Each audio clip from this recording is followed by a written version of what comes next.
Hey, hi, hello, and good afternoon. My name is Amanda, and welcome to Harmony Portal Tarot Live. How is everyone this fine Woo Woo Wednesday? We're back. We're back in action on a schedule for the first time in a while. It feels good, doesn't it? It feels good to me. So I'm like 1 minute late. Apologies for that. I don't know. I just picked an eclectic mix of things that we haven't used in a hot minute. I have not used these in probably 2-ish, maybe 3 years at this point, and I love this little deck. So fun.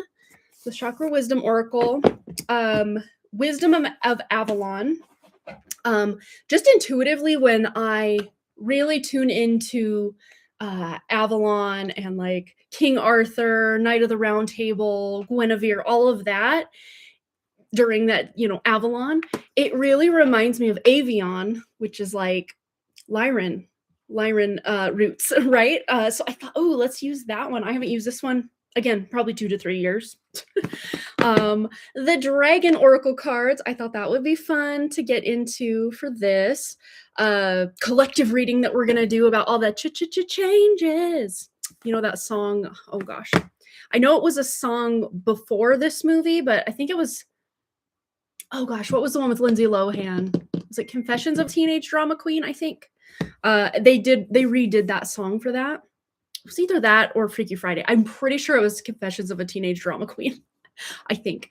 And then we have the Grunge Tarot, an oldie but goodie in my collection. I know we've used this at least in the last probably year and a half, but it's been a minute. So this is what we're rolling with. And my, I guess, intention for today's reading is just anyone who's watching now and on the replay, I should say, what changes are coming, because I don't know if you can feel it. I can sure feel just so much rumbling beneath the surface of just everyday life, the mundane life. I know that my first live stream that we're going to do over on Substack, which will be soon-ish, I want to say by the end of the month, we'll solidly be over on Substack for the bulk of what I can offer, and then I can offer it in an even more authentic and better way where I'm not having to censor myself or, there's things that you just don't want to say in public, and this is a very public space. Not that a lot of people find their way here, but if they do, they may be able to hear things, know things that maybe people don't want public. That would be my audience. Maybe you want to share things in a more closed space is what I'm kind of trying to cultivate. And then just me being able to share my personal stuff. I mean, I share personal stuff all the time, but like deeper personal stuff that I maybe just don't want any rando on the internet to stumble across. So we will have that space up and operational very soon. I want to say it might even be searchable at this point. I think it's just harmonyportal.substack.com. Not Harmony Portal Tarot, just harmonyportal.substack.com. So you can go subscribe for free. There's literally nothing on there. I haven't made a bio or anything, but just, if you're hearing my words, it's there, it's made, it's created, but there's nothing of creation on there yet, if that makes sense. Any other announcements? Not that I can think of. And I don't think we have anyone here. So this might just be a very, very short and sweet live stream today. Just not short, but 20 to 25 minute reading that we're going to do over here. But yes, I do already kind of have my first reading, live stream, webinar, deep dive, whatever we want to call it, transmission. I have kind of the bare bones notes of what I want to talk about over there, and just a little teaser, I guess. We're going to be talking about that Merkaba that's being formed in the sky. It's not quite a kite, I don't think, but it's like a double trine, triple trine. I don't know what to call it exactly, but I've heard a handful of other astrologers finally mentioning it, but the only one I had even heard this be on the radar.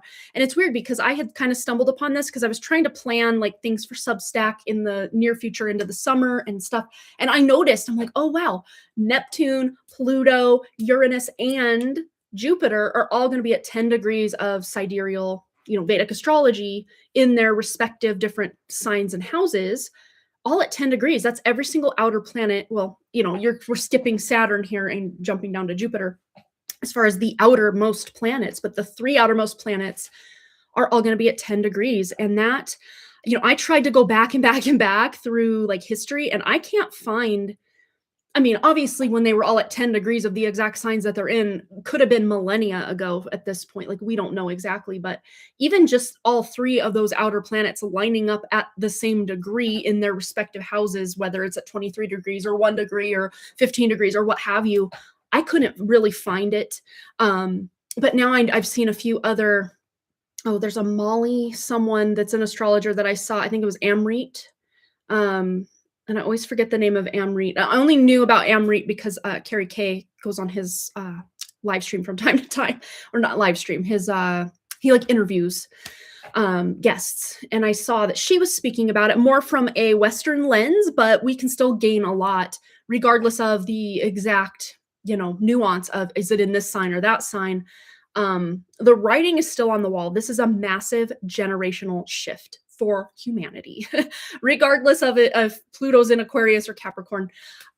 It's a major shift for humanity with these outer planets. And I want to, I know we've touched on that. And I think I even did a reading on that energy already here, in the recent last 2 to 3 months, since I discovered it. And then, like, that same week that I was, like, looking at it, I saw Joni talking about it as well, or I can't remember the order of operations on that, but it was all around the same time.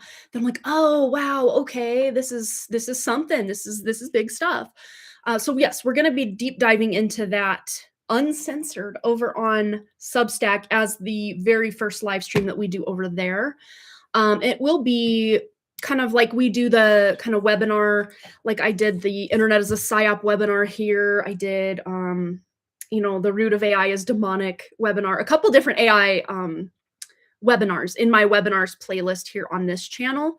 I'm going to sort of do it in that format. I really like that format, but I'll probably have even better notes that are, printed out or somewhere where I can refer to and not be like swapping, like, oh, up here, I forgot to mention blah, blah, blah, blah, blah, blah, like the way I do on just a fly by the seat of my pants live stream. Not that there's anything wrong with that, but when I have something I'm really excited about, I want to be able to put it in a very articulate and thought out and cohesive, not that I need to read on this energy beforehand. I mean, it's very palatable. I can already feel it, but I just want to have my ducks in a row, so to speak, before speaking on it, so that I can put it in a cohesive format that's easy to timestamp, easy to, refer back to if that's the case.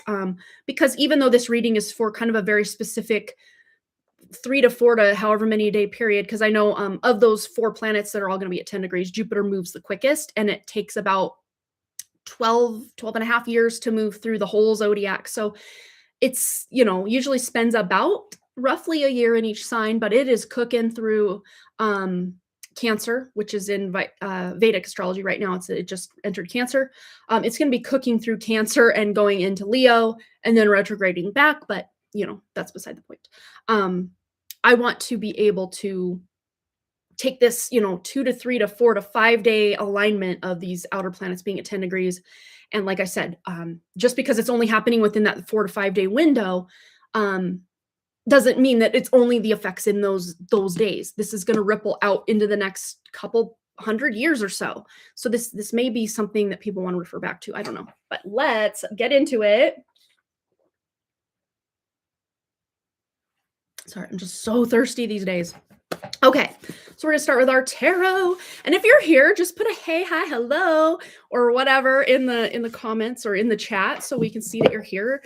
It says we have 1 person here, and normally before or by now we have more than that in the chat. I don't know if this is just an off day or if the shadow banning is real today or the notifications just aren't going out the way they do. And it's probably not routine for most of you that are here, most live streams, because I haven't been live a lot in the last 2 months, just kind of started back up last week pretty much. So yes, let's go ahead. We're going to start with our grunge tarot. Solar Sirens here. Yes, here for it. And now it says we have 2 people here. But anywho, I was going to say the fewer amount of people that are here watching now or on the replay, the more like a personal reading this is going to be. not to say that if you have, a couple hundred people that are watching something that it still won't resonate. It absolutely will, because usually like attracts like, how that goes. But I mean, I remember back on Patreon when we were down to either 10 or 9 patrons total. Those readings were just so personalized, even though there were, 9 to 10 people watching those. All right, let's get into it. So changes. What is changing? Holy cow. Okay, slippery energy, but this one on top also wanted to come out, which is the 9 of Swords. This is probably for me 8, 9, and 10 of Swords are like Matrix energy. Like no doubt about it. This is, I love the spotlight, especially in this depiction here, of her just like almost being illuminated from above. And I'm not seeing this as like some alien abduction or the police have tracked her down to this alley. No, I'm really seeing this as an illumination from your own inner spirit, your own higher self. It does not come from outside of us. That is absolute, obvious. But sometimes, we will put those outside influences or voices or validations that are outside of us above what we're getting from it within. So this is kind of I won't say warning, but I'll say kind of knock, knock, knock. Is anyone home? Trust your inner guidance system, your IGS, if you will. Trust it, because it is what is knowing. I mean, who knows you better than anyone? Your own spirit. Your own spirit knows you better than your doctor, your mother, your husband, your child, your friend. I mean, we can feel like we know these people and they know us very well, obviously, but no one knows you better than your own spirit. And this is about kind of we could even call this a wake-up call card for some of you. And it's not like, oh, you're doing something wrong, you're doing risky and shady behavior. I don't mean wake-up call in that regard. I mean wake-up call as in just settling for whatever the matrix is throwing your way. You're just, maybe you're not really setting intentions. Maybe this kind of limbo period that a lot of us spiritual people have felt like we've been in, we kind of just become complacent within this container of just same-ish, different day, hamster wheel, Groundhog Day. And this is saying, wake the F up. Like, it's time. If there's nothing outside of you that's going to wake you up or shake up your reality or shake up your world, it's up to you. Maybe not be your fault that you've been in this kind of stasis, or just almost see like running through molasses kind of energy that a lot of us have felt like we've been in. Even if you know the changes you want to make. I want to make that move. I want to get a new job. I want to leave this relationship. I want to insert whatever it is you want to do here, especially these like big life-changing, I want to have another baby, whatever the case may be. These big life-changing decisions that you want to make. But X, Y, or Z seems to be. And I say seems to be because that is what's coming through.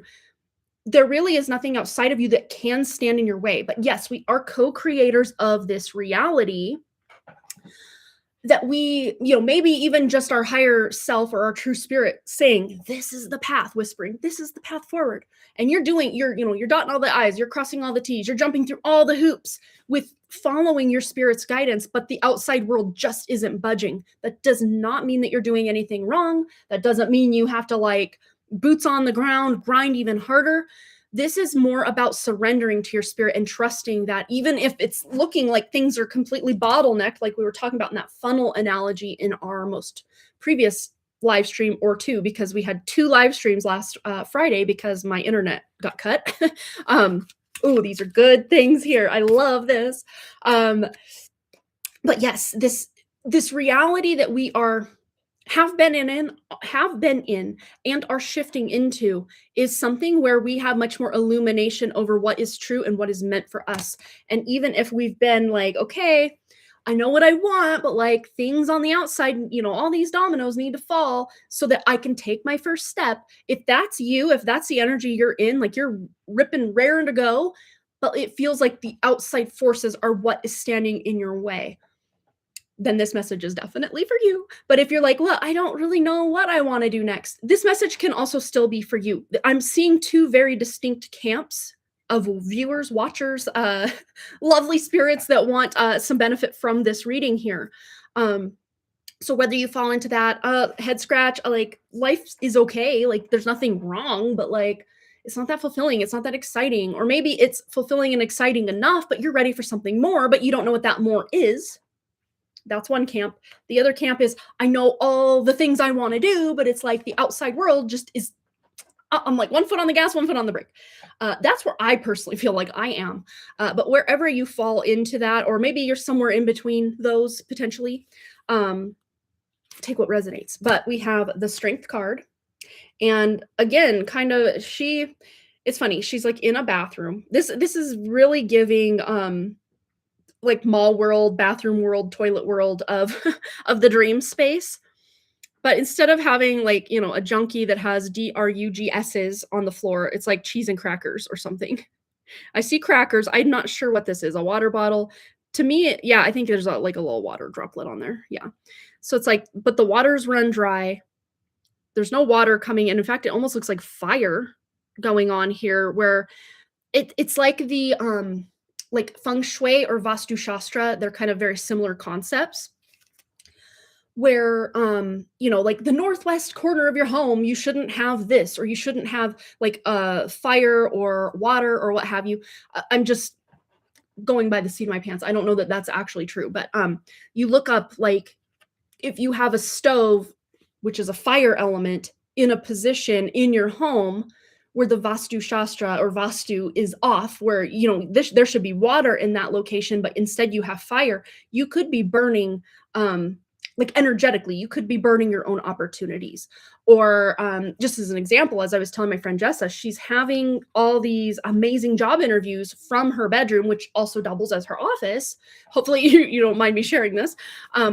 And I just got this huge download for her, like, no, you're a kitchen witch. You need to be having these job interviews from your kitchen, or like a corner of your kind of dining area where maybe they don't see the background of your kitchen. Maybe they just see a blank wall or something, but like the energy is completely different in one, even direction, like north versus south versus east versus west of your home, or what have you. But if you're anything like Jessa or I, we have small enough spaces that we kind of have to double up. Like, okay, my bedroom has to be my office, or my kitchen has to be my office, or, double duty rooms. That's kind of the energy I'm getting here, though, is the fire or water element of energy in the home, or in just maybe the way that your chart is laid out, where your fire signs are in water houses or your water signs are in air houses or something, is just kind of off kilter. That does not mean you're doing anything wrong or that there is anything wrong with that. It just means there are certain ways that you have to go about maneuvering reality to make things happen, instead of it just happening boom, boom, boom, boom, if that makes sense. And especially with this strength card, there's a lot of inner strength. We have a little birdie on her shoulder on the left side. If we're looking at this. Oh, and that's so cool because she's got a cage kind of in the solar plexus, kind of going up into the heart chakra area. That cage is open. It's almost like the bird has escaped the cage and it's now on her feminine side, her left side. This is my left side. If it looks like it's on the right for you, I apologize. I never know what side it's looking like it's on. But it's like something has been freed from within. This deep inner strength, this deep inner knowing has been freed from within, that is now without, not meaning you go without, but like it is now feeling like it's materializing outside of you. This is really good news for those of you that are like, I know what I want, just waiting for those outside, opportunities or resources or job interviews or, that application for that new home or whatever the case may be to move forward for you. I see this finally manifesting, finally moving forward. And speaking of manifesting, we have Kurt Cobain himself, the magician. And look at this. Everything you need, you already have. It's just about finding the right combination of elements or, spells or wording or just intention. A lot of times, even just to sit down and eat a meal, if we're kind of thinking about worries and stress and we're just putting this meal together, we're kind of energetic, and not just kind of, but actually energetically putting that stress and that worry into the food that hopefully we meant to nourish our bodies with. So this is about being very mindful, very intentional, not only about the actions that you're taking, but about what you're thinking about or ruminating on, or any specific intentions you're putting into those actions. like I just see someone driving to a hair appointment, but putting that intention that instead of just getting a haircut and looking cute AF, you are allowing your hairdresser to literally create alchemy by washing away, what, and speaking of washing away, what hair don't care today. Washing away the old, trimming or cutting away what's, again, the dead ends, literally dead ends. Like if you've been kind of in this almost kind of nobody puts baby in a corner kind of energy. I mean, both of these people are kind of back against a wall or kind of in a corner. Which can be kind of a more defensive place to be rather than just going about your day, going about your life, doing what you need to do. They both look like they've been crying as well. If you can see the tears kind of streaking down or makeup from tears streaking down.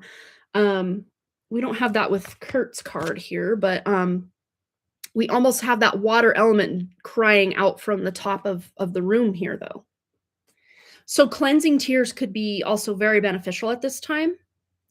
But I'm also seeing, again, just not continuously playing on loop. I'm stuck. No one's going to call me back. All these negative things that can be running on loop. It's not that you're the one thinking them.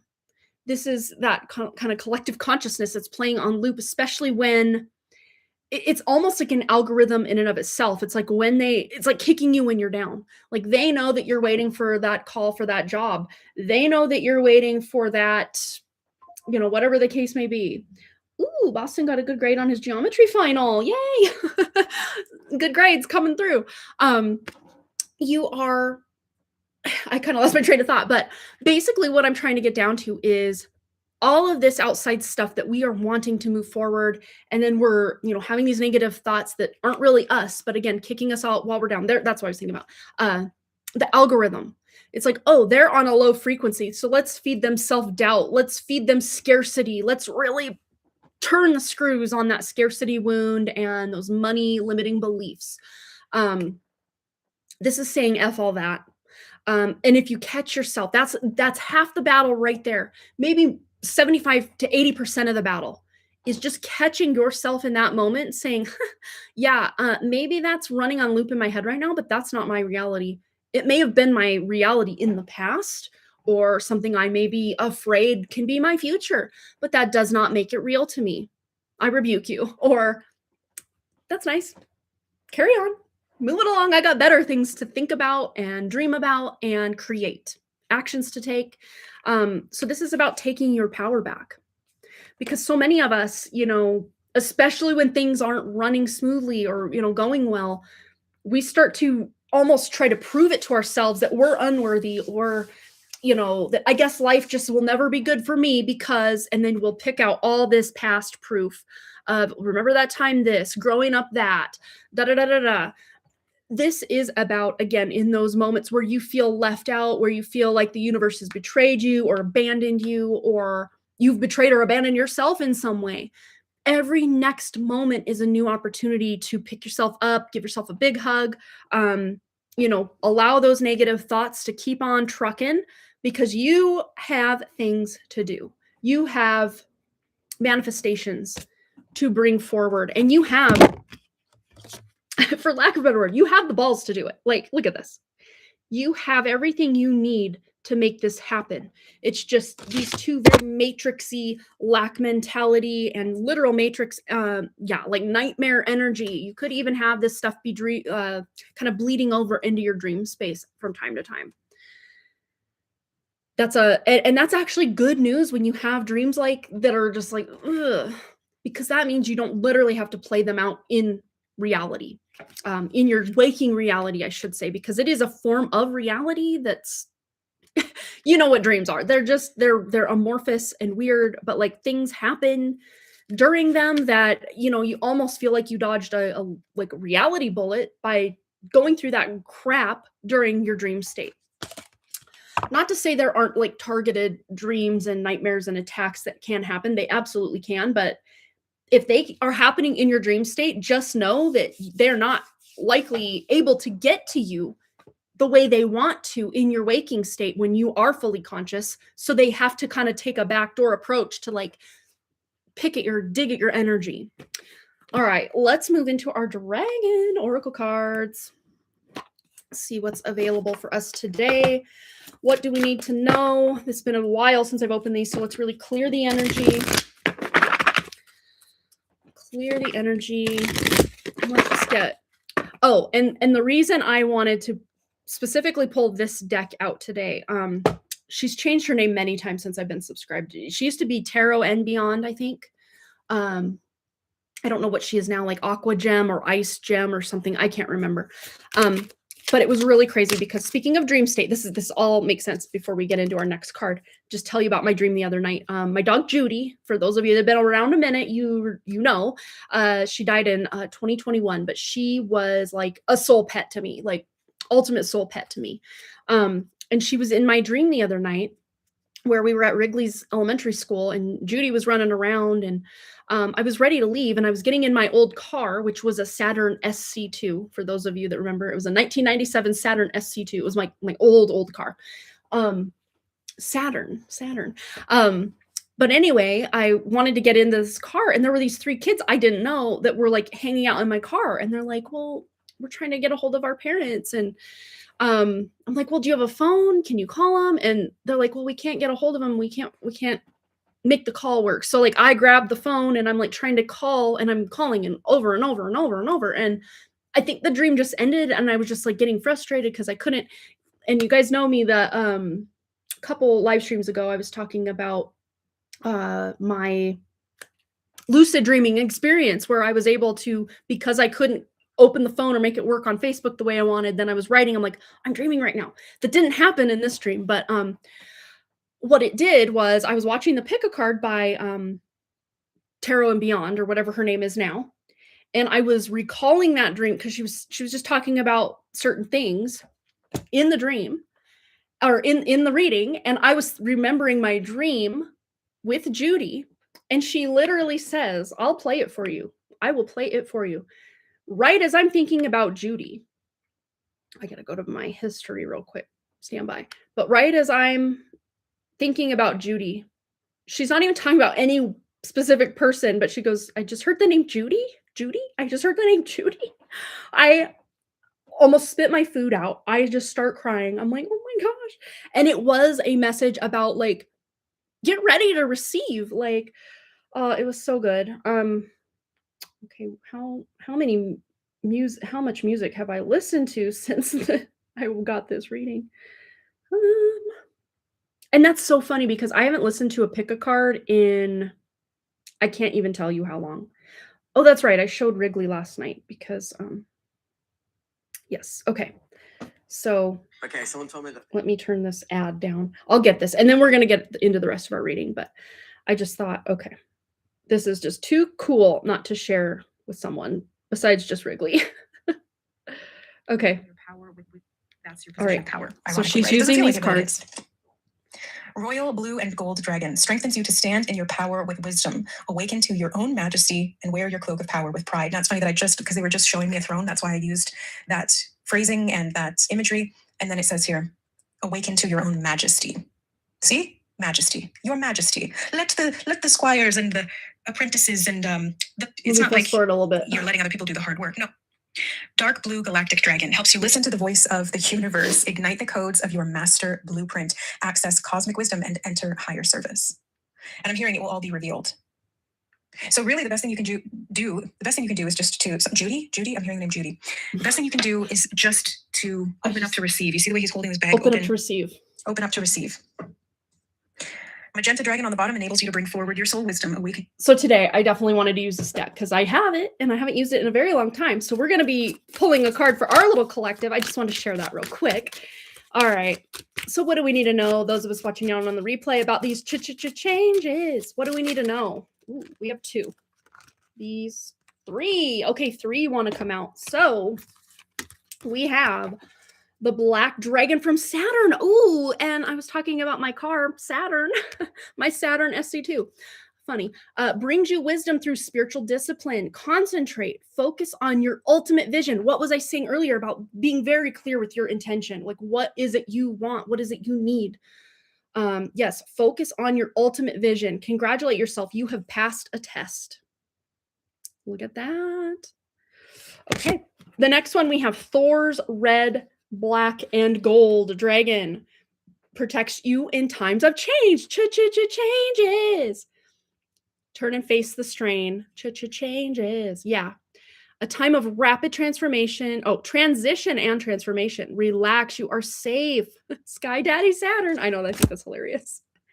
Earth and air dragon, which we were talking about like fire and water, and I think I'd mentioned air, but we did not mention earth.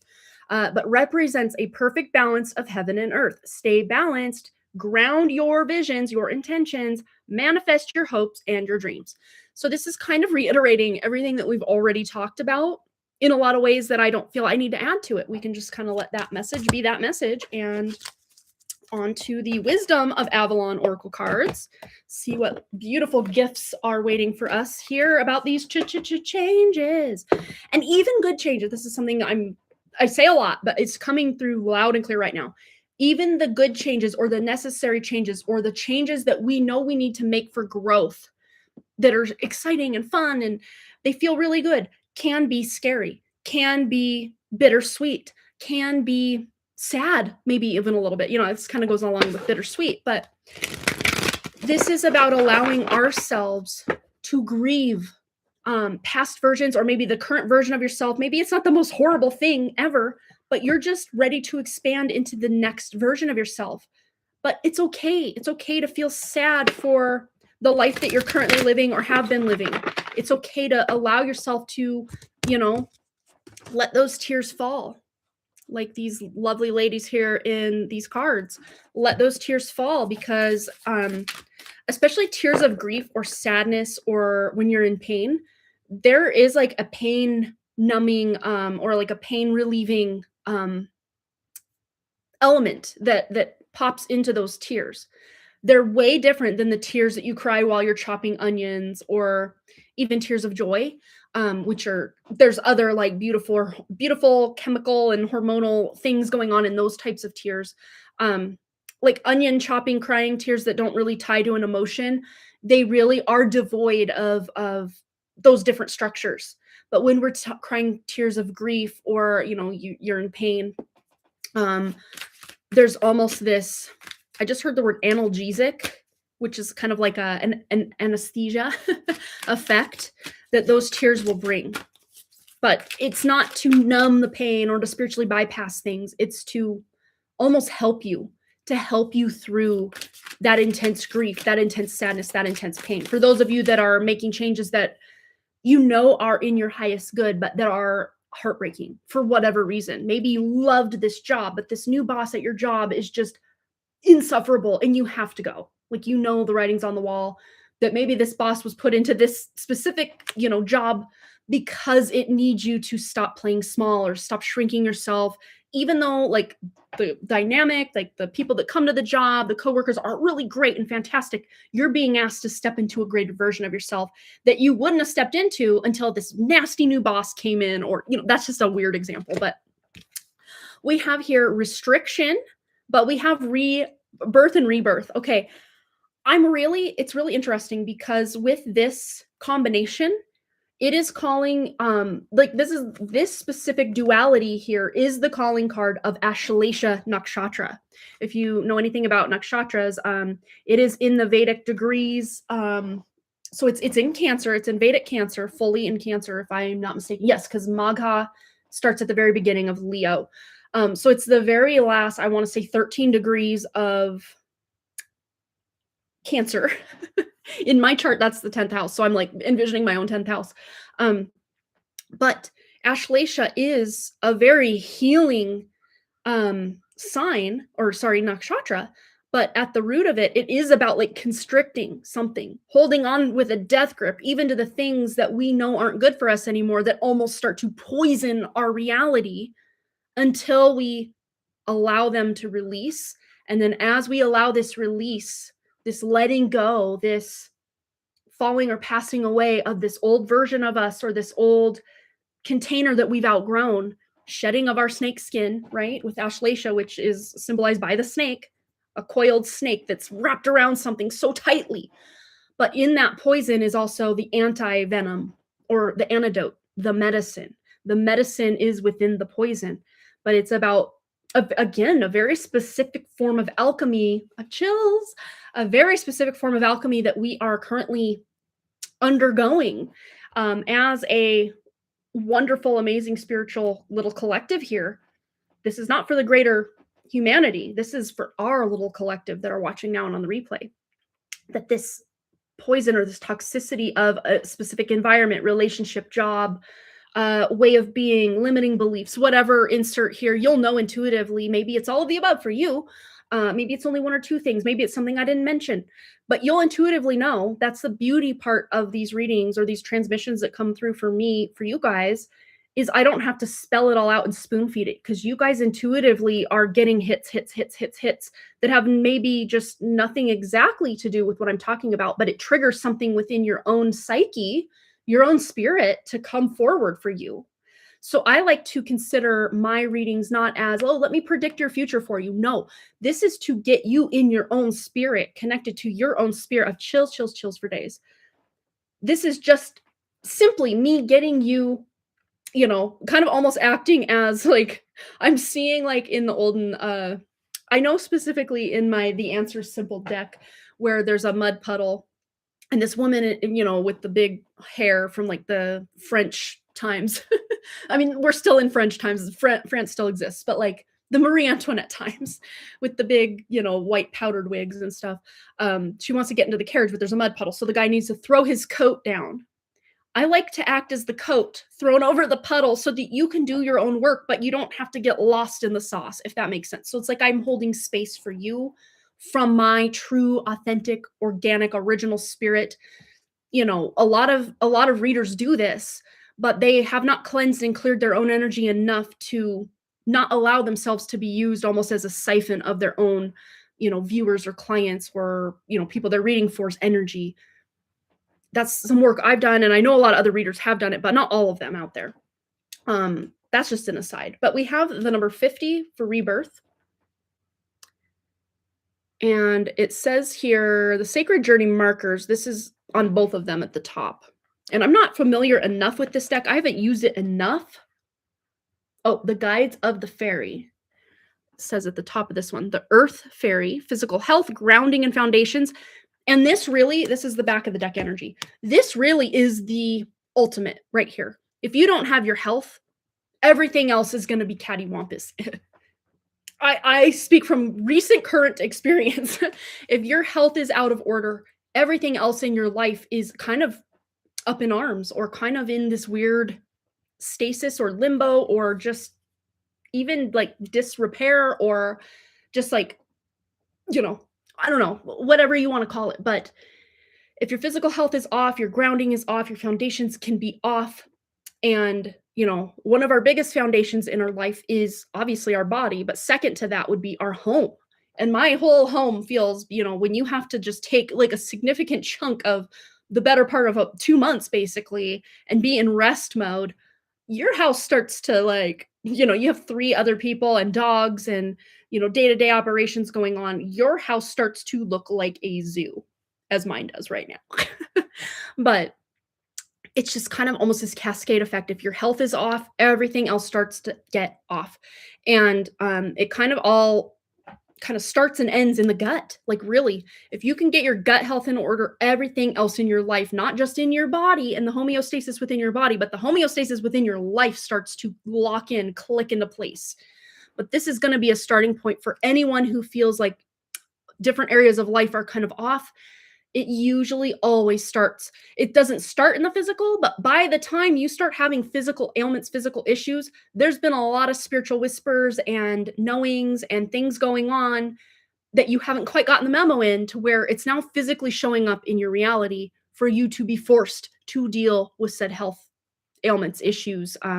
This especially really affects the divine feminine that are incarnated here as some sort of autoimmune disease or chronic health issue.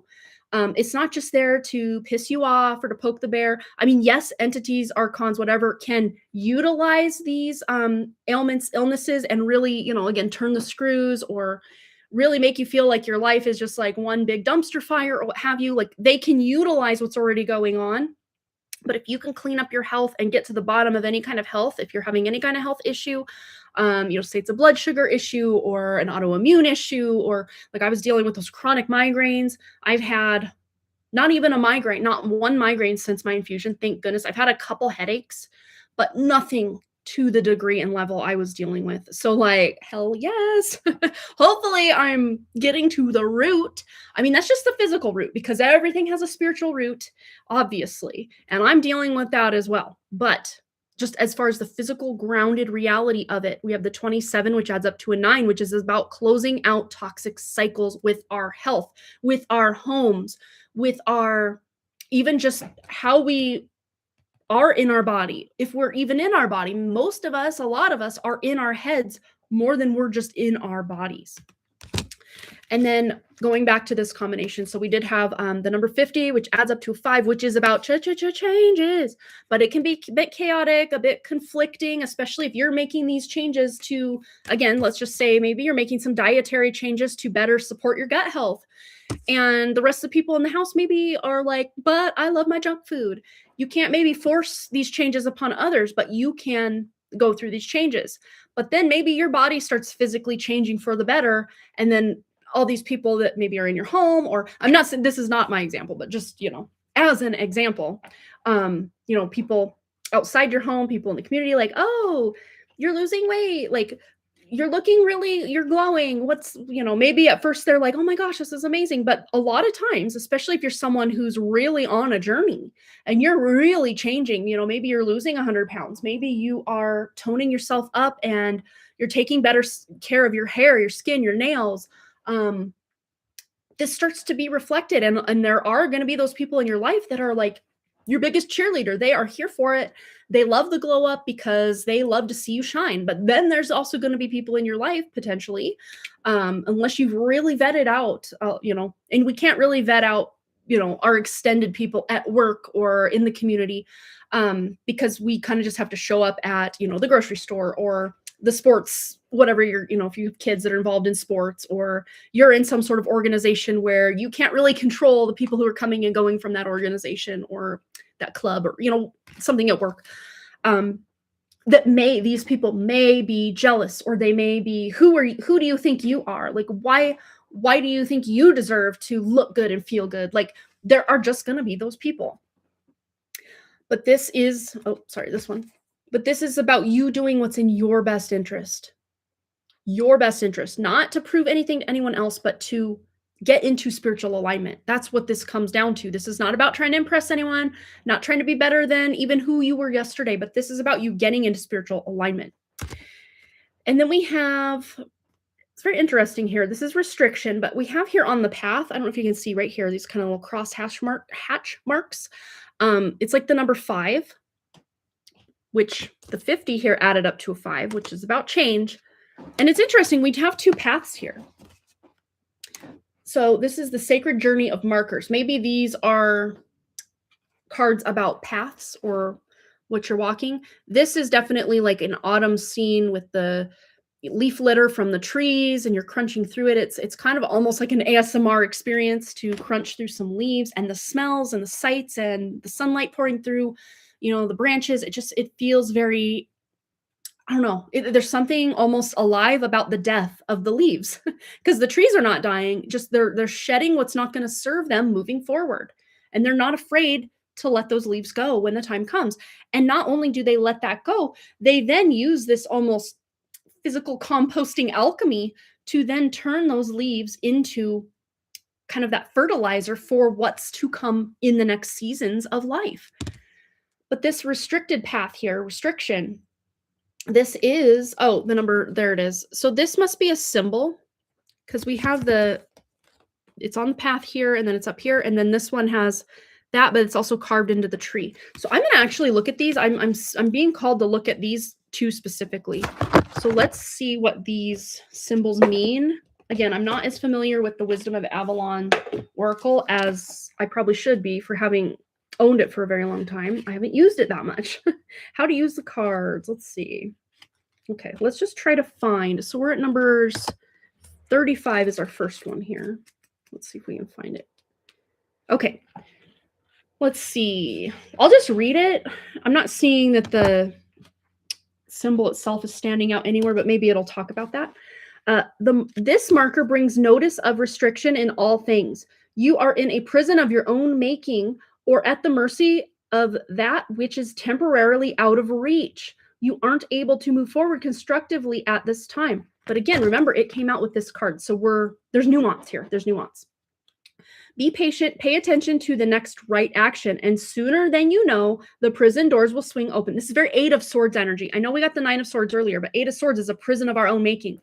Matrix of the mind, right? Being in the mind rather than the body. The doors will swing open and you will yet again proceed to the greater goal. For now, take this opportunity to rest. Rest is not a waste of time. And in fact, that message that I've been getting is to rest. In that reading where she had brought forward the name Judy, it was all about rest and rest not being a waste. And this is a message I've had to receive loud and clear because, you know, after getting an iron infusion, my body is in like a full grade construction mode. My bone marrow is working overtime to produce those new red blood cells. I'm finally getting the oxygen to my cells and my brain that my body's been starving and crying for at least 10 years, you know? And that reconstruction, it's like trying to rebuild an engine going 80 miles an hour down the freeway. You just can't do that. You just can't do that. Or it's like trying to upgrade a computer while also gaming with like heavy RAM and graphics, and you're needing all of this energy and output. You can't. You got to just step away from the computer and let it do its thing. Let it do its upgrade, or you're going to crash. You're going to crash the whole computer. You're going to crash your whole body. You got to allow yourself that rest, that timeout, even if it's longer than you wanted. Like, I will raise my hand right now. This was way longer than I had ever hoped to have to be down and out. I barely give myself a weekend to be down and out before I'm like, okay, I gotta, even though my migraine's still here, just past energy, even though this migraine's been going on for 4 days, like I need to get out of bed and I need to get some things done because my house is falling apart. And maybe that's because I didn't already have set up good, organization and routines for the kids and the household, that it could still function and be good while I'm down and out. So moving forward, I would like to, as I, declutter and purge and deep clean my home, which it desperately needs, I'm going to be putting in better systems of, okay, this is where this goes, this is where that goes, and hey, we got to keep up with the laundry, we got to keep up with this, keep up with that. But this sometimes gives you information to be able to, high maintenance to be low maintenance. I love it. Brianna says, jumpstart, confirmation. But let's keep reading. Let's keep reading restriction, and then we'll read the rebirth card, and then we'll get into the chakra wisdom. And then I don't think we have any donations. No, we do have one from Marlene, which is a one card. We'll get right into that after our little message here. So be patient, pay attention to your next right action, and sooner than you know, the prison doors will swing open and you will yet again proceed to the greater goal. For now, take this opportunity to rest, taking stock of where you are and from where you've come. Ask, how did I get here? What am I not seeing? What needs repairing? Once answers come, so does relief from the bondage of circumstances and mind. And again, this is very much going back to that Ashlesha Nakshatra. And we all have Ashlesha Nakshatra falling somewhere in our chart. I'm not sure exactly. Let's see. So if you know your ascendant in Vedic astrology, or even in Western astrology, you just subtract 23 degrees from your ascendant sign. So say you're a 15 degree, say you're a 15 degree, I'm going to make myself look like an idiot with math. Say you're 15 degree Capricorn ascendant. Well, let's subtract 23 degrees of that. That puts us definitely back into being a Sagittarius ascendant in Vedic astrology, somewhere in the 20 degree-ish mark, because minus 15, so 16, 17, 18, 19, 20, 21, 23. So that's another 8 degrees. So about 22 degrees of Sagittarius. Oh, that's funny. That's where my where my south node is. So if you're a 22 degree Sagittarius ascendant, then you are a past life friend of mine. That's funny. That was the example. Anywho, once those answers come, So does the relief from the bondage. Ashlesha Nakshatra. That's what I was trying to say. I keep getting like, oh yeah, and then this. So Sagittarius. So Ashlesha is going to be in Cancer. So 7 places away from Sagittarius is Gemini. So 8 houses away would make, if you're a Sagittarius ascendant, Ashlesha would be falling in your 8th house. If you're a Libra ascendant like I am, Ashlesha falls in your 10th house. If you're a Gemini ascendant, Ashlesha falls in your 2nd house of Cancer. So finding that out, can see maybe where this restriction and this bondage and this poison versus medicine, this restriction versus birth and rebirth are opening up for you. So for me, this is the 10th house of my kind of legacy. And you can see, I mean, career can sometimes be reflected, but it's more about your spiritual legacy, and kind of a combination of other houses are kind of more your career house than just your 10th house. Or, we can say, oh yeah, just quickly, okay, yes, 10th house is your career, but it's not the end all be all of your career, or what you do for a career is not usually seen by only the 10th house, if I'm making that clear. Okay, so number 50, let's read that card, see what we can gain from that. I mean, I think that's pretty straightforward, but let's just see. So inspiration and new life are here. Rejoice, for spring is in the air. And it's funny because this is really giving us a more autumn looking scene. So it's almost like a quantum leap is going to be taking place for us, where it looks in our reality. Maybe it looks like, hey, we're about to enter, or we're solidly in the autumn season. I look like a ghost. My skin is so blown out right now. So it looks like on paper or in our physical reality, we're in the autumn season, but actually energetically, spiritually, we are already in the springtime. The buds are already starting to bloom new, even though we've just physically released something. This is a quantum leap energy that many of you are moving into, especially in this Ashlesha Nakshatra quadrant of your chart. All right. So inspiration and new life are here. Rejoice, for the spring is in the air, and you are beginning again. This marker bodes well for any new project, endeavor, relationship, or idea to take shape and be birthed into the world. My example, my Substack, right? Substack, let's go. It also reminds you that anything old or painful can be brought forth and transformed by a new and creative perspective. Again, that old toxic energy, we can bring it to the surface and alchemize. We did have that magician card here. Yes, we did. Alchemize that poisonous energy into a form of anti-venom or medicine. Mritra Sanjivani is like a nectar of the gods. All right. Okay, so I think that's... Oh, we still have one more page of this to read, so let's do that. So this marker reminds you that the process leading up to the birth can feel cumbersome, restrictive, painful, and never-ending. And think of birth from the perspective of the baby. That's what I'm really seeing here. Love ya, gonna bounce. You have a good one, and I will see you later, Jess. I love you. So yes, this is like not so much the birthing pains of the labor, which we've talked about ad nauseum over here, but this is more from the perspective of the one being birthed. Doesn't mean you're also not birthing something new. You obviously are, but it's also a new version of you that you're birthing. So you're both the laborer and the baby being born. It's almost like you can't separate one from the other. Not even after the birth, because you are the thing which you are birthing. I love that. So yes, it can be cumbersome, restrictive, painful, and never-ending. Yet, the final shift brings an extraordinary gift of new life, a new vision born of surrender and total release, or letting go, again, with those leaves. So know that you've come far, and you are at a place to celebrate your ideas and all things anew. This card asks that you align yourself with the mystery of spirit, the true source of creative energy and power. None of us are inspired without the subtle and profound influence of the soul's longings and urgings of the divine. So remember the prayer, make me a channel for divine creativity. I would say instead of make me, no, you already are. You already are. I mean, we already are a spark of the divine. So I am a channel for divine creativity. Use me as an instrument. Instead of use me, I am an instrument of a higher will. And then watch that miracle unfold, I love that. Okay, so let's leave those out just a moment longer as we pull one from, or a couple.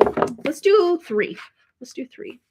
because they're just little one-word cards, much like the Oracle of Avalon was, or Wisdom of Avalon Oracle. All right. Clear the energy of the cards. Let's see. Changes. What do we need to know?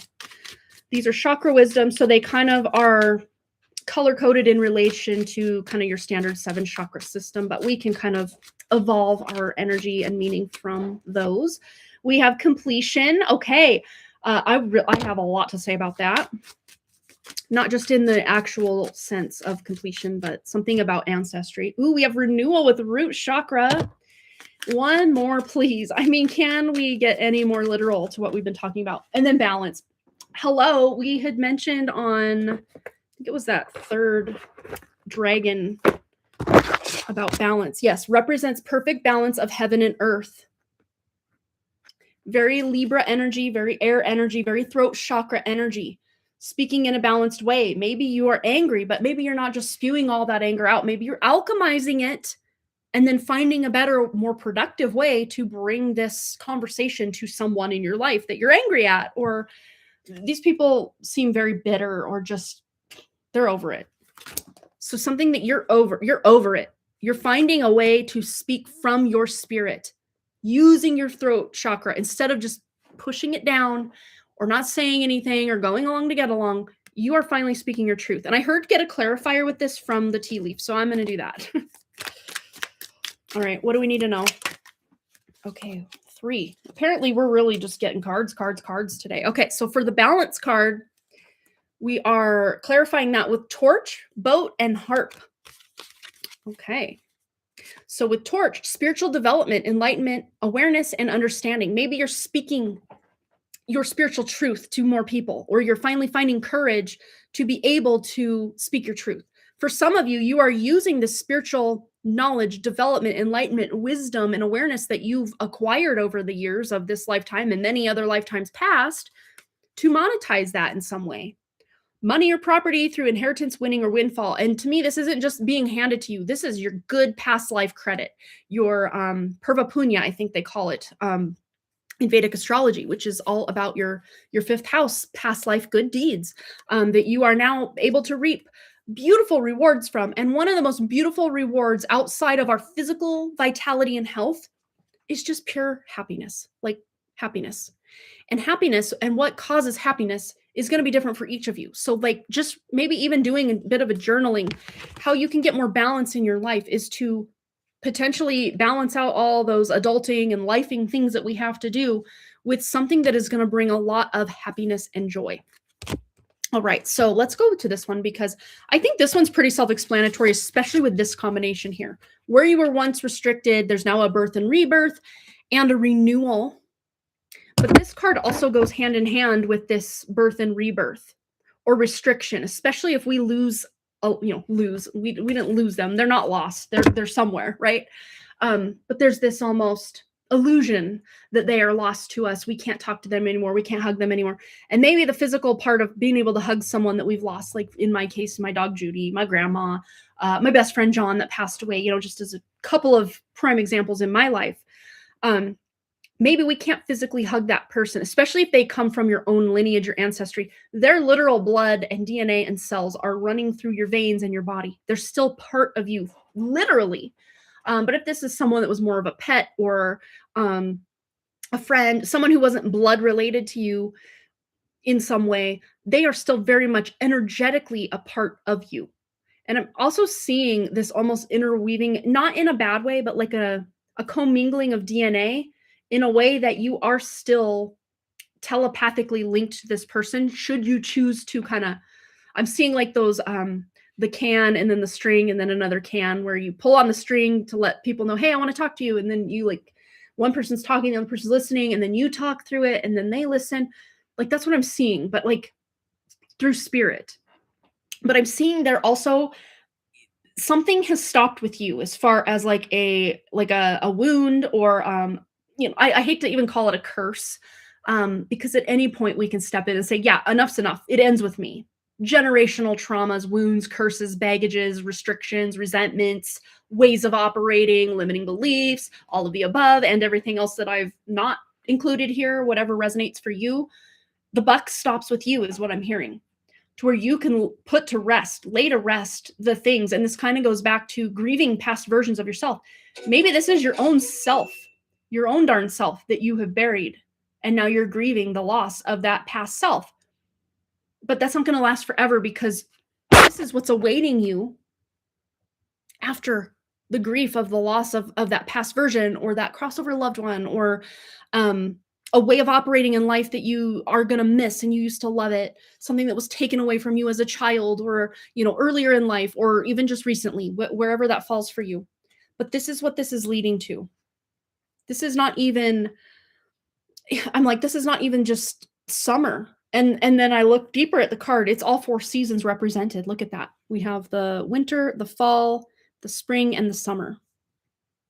So it's not just summer, literally.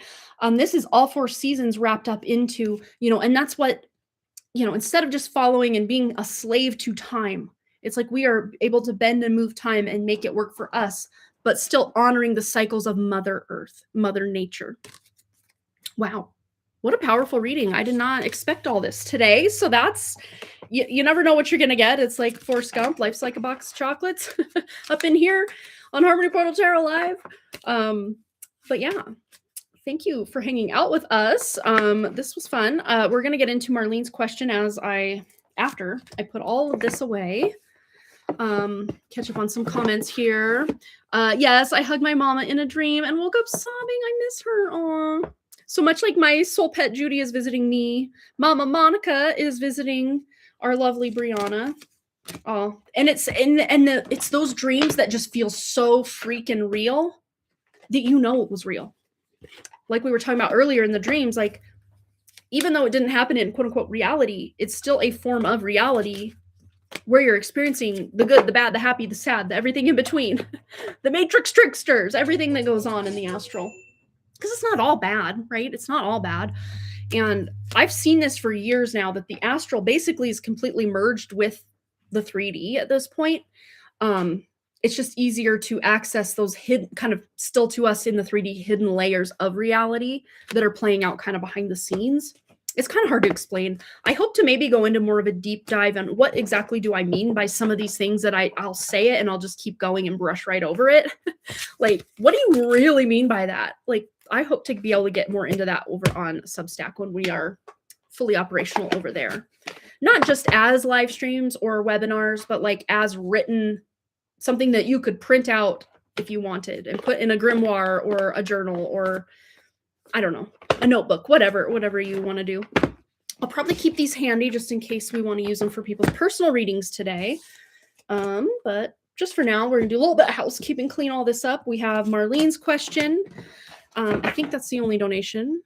Oh, you had a visitation dream from your great grandma. It's a big difference from a regular dream. Yes, and you just intuitively know that was a visitation, because I'll have dreams about my friend John quite often, but most of them are just like my subconscious conjuring him up to, clear past wounding or, grief or something like that. But then there are dreams where it is a visitation, and there's you just know a difference. You just know. Especially like if there is a dream where you get to hug or touch this person in any way, almost always that's a visitation. Unless they turn into an angry monster or something that's probably just, subconscious or matrix tricksters using your loved ones against you in some way or fashion. But let me tell you real quick before we get into Marlene's dream. I'll tell you about my dream before we get into Marlene's question. So last night I had a dream. I was in my grandma, where my mom lives now, in her dining room, which to me was a very safe and nourishing and cozy and comfy place for me to be. It was kind of like ground zero, not in a bad way, but like ground zero where I was always safe as a kid. Because, like my early part of my childhood, I was moving every year and a half or so. And then once we established at our house in 1990, by 1995, our house had burned down, and then we kind of had this weird limbo year and some change before we were back in our house, where we'd moved 3 times, and then we're living in our car. And so basically, for my whole life, my grandma's house, and specifically the dining room where everyone just sat around the table. That was her living room. Like, I mean, she literally had a living room, which we would hang out in like as younger kids. But as we got older and we'd more just visit rather than be hanging out at grandma's because we needed babysat, we would always be at the kitchen table. We'd be playing Yahtzee. We'd be laughing. We'd be talking. We'd be eating. Of course, eating. Of course. Grandma's home cooking. But anyway, that's to set the stage. I was at her dining room, and so it's weird. I have dreams about 21 Pilots, Tyler Joseph and Josh Dunn a lot. And it's usually, rather than them like performing and doing things, they're just in like mundane. And once again, I had my phone and I was trying to take pictures of all of us to put on Facebook or something, and I couldn't make it work. But I didn't put two and two together in the dream that, hey, this only happens in dreams. Let me lucid dream right now. Didn't happen. They disappeared. And then I was sitting at the table in the chair I like to sit most at. And I was sitting there, and then KRS from KRS Astrology, Kapiel Raj, was there. And it's like he was online, because sometimes he'll post on his community tab on YouTube. He'll post, hey, give me your Venus placements, give me your whatever. Or, hey, if you experience X, Y, and Z and you have a Venus here, or, I don't know why I keep saying Venus, but because in my dream it wasn't Venus, it was Saturn. But he'll make community posts and then people will comment. Well, it was almost like he was online, but he was there, but he was talking to an audience, and there were other people in my grandma's now mom. My mom lives there now, but at the time, my grandma and my grandma, like in the dream, I knew it was my grandma's dining room, weirdly, and it was kind of laid out because my mom doesn't have a kitchen table in there anymore. She moved that to the actual real dining room, which is in kind of the living room portion of where my grandma used to live. But I digress. So I'm sitting in my favorite chair at my grandma's table, and KRS is there. He's kind of looking out at the audience of people who, I mean, it's not a very big room, but there were it's like more I had the impression of people being there rather than people actually being there. You know how dreams are weird like that. But I kind of like raised my hand. I'm like, ooh, let me share my Saturn placement. And I said, well, my Saturn's in the 12th house in Chitra Nakshatra Pada 1, and it's Ucha Abhilashi. I think I'm saying Ucha right this time. Meaning it's not in a great sign, but it's moving to its exaltation point. After 15 degrees of that sign, it's moving into its exaltation point. So there I am. I'm going into the exaltation. So I tell him, I've got Ucha Abhilashi Saturn, and I have Jupiter in Libra in the first house. And then he says like a very small handful of words. He says, oh, what did he say exactly? I wrote it down. Let me go to my little dream notes app. Not notes app, notes, a notepad. I started after I was talking about the dream journal and making it searchable, I started just a Word document of like dream stuff. Let me go up here to what he exactly said. I don't want to butcher it. It was so easily like just I gotta go back. I barely have anything in here. Why can't I find? Okay. So he said, get ready to get things, or you're going to get things, or something like that. Like you're about to get things. He didn't say receive. He didn't say anything about abundance, but he says, get ready to get things. And he was like smiling and excited. And then out of nowhere, he has this like bag of apples, which is funny because in that dream from that I was thinking about the dream from Judy in that, I could have actually, let me just show you guys okay, what did she change it? Beyond Tarot channel. Okay, so she did change it back, or maybe she has two channels that I'm subscribed to, and one of them is Aqua Gem. I don't remember. But this was, and Versha's here. I was talking about a dream I had about Judy the other night. So this was yesterday, so the night before. And then I'll just play it real quick.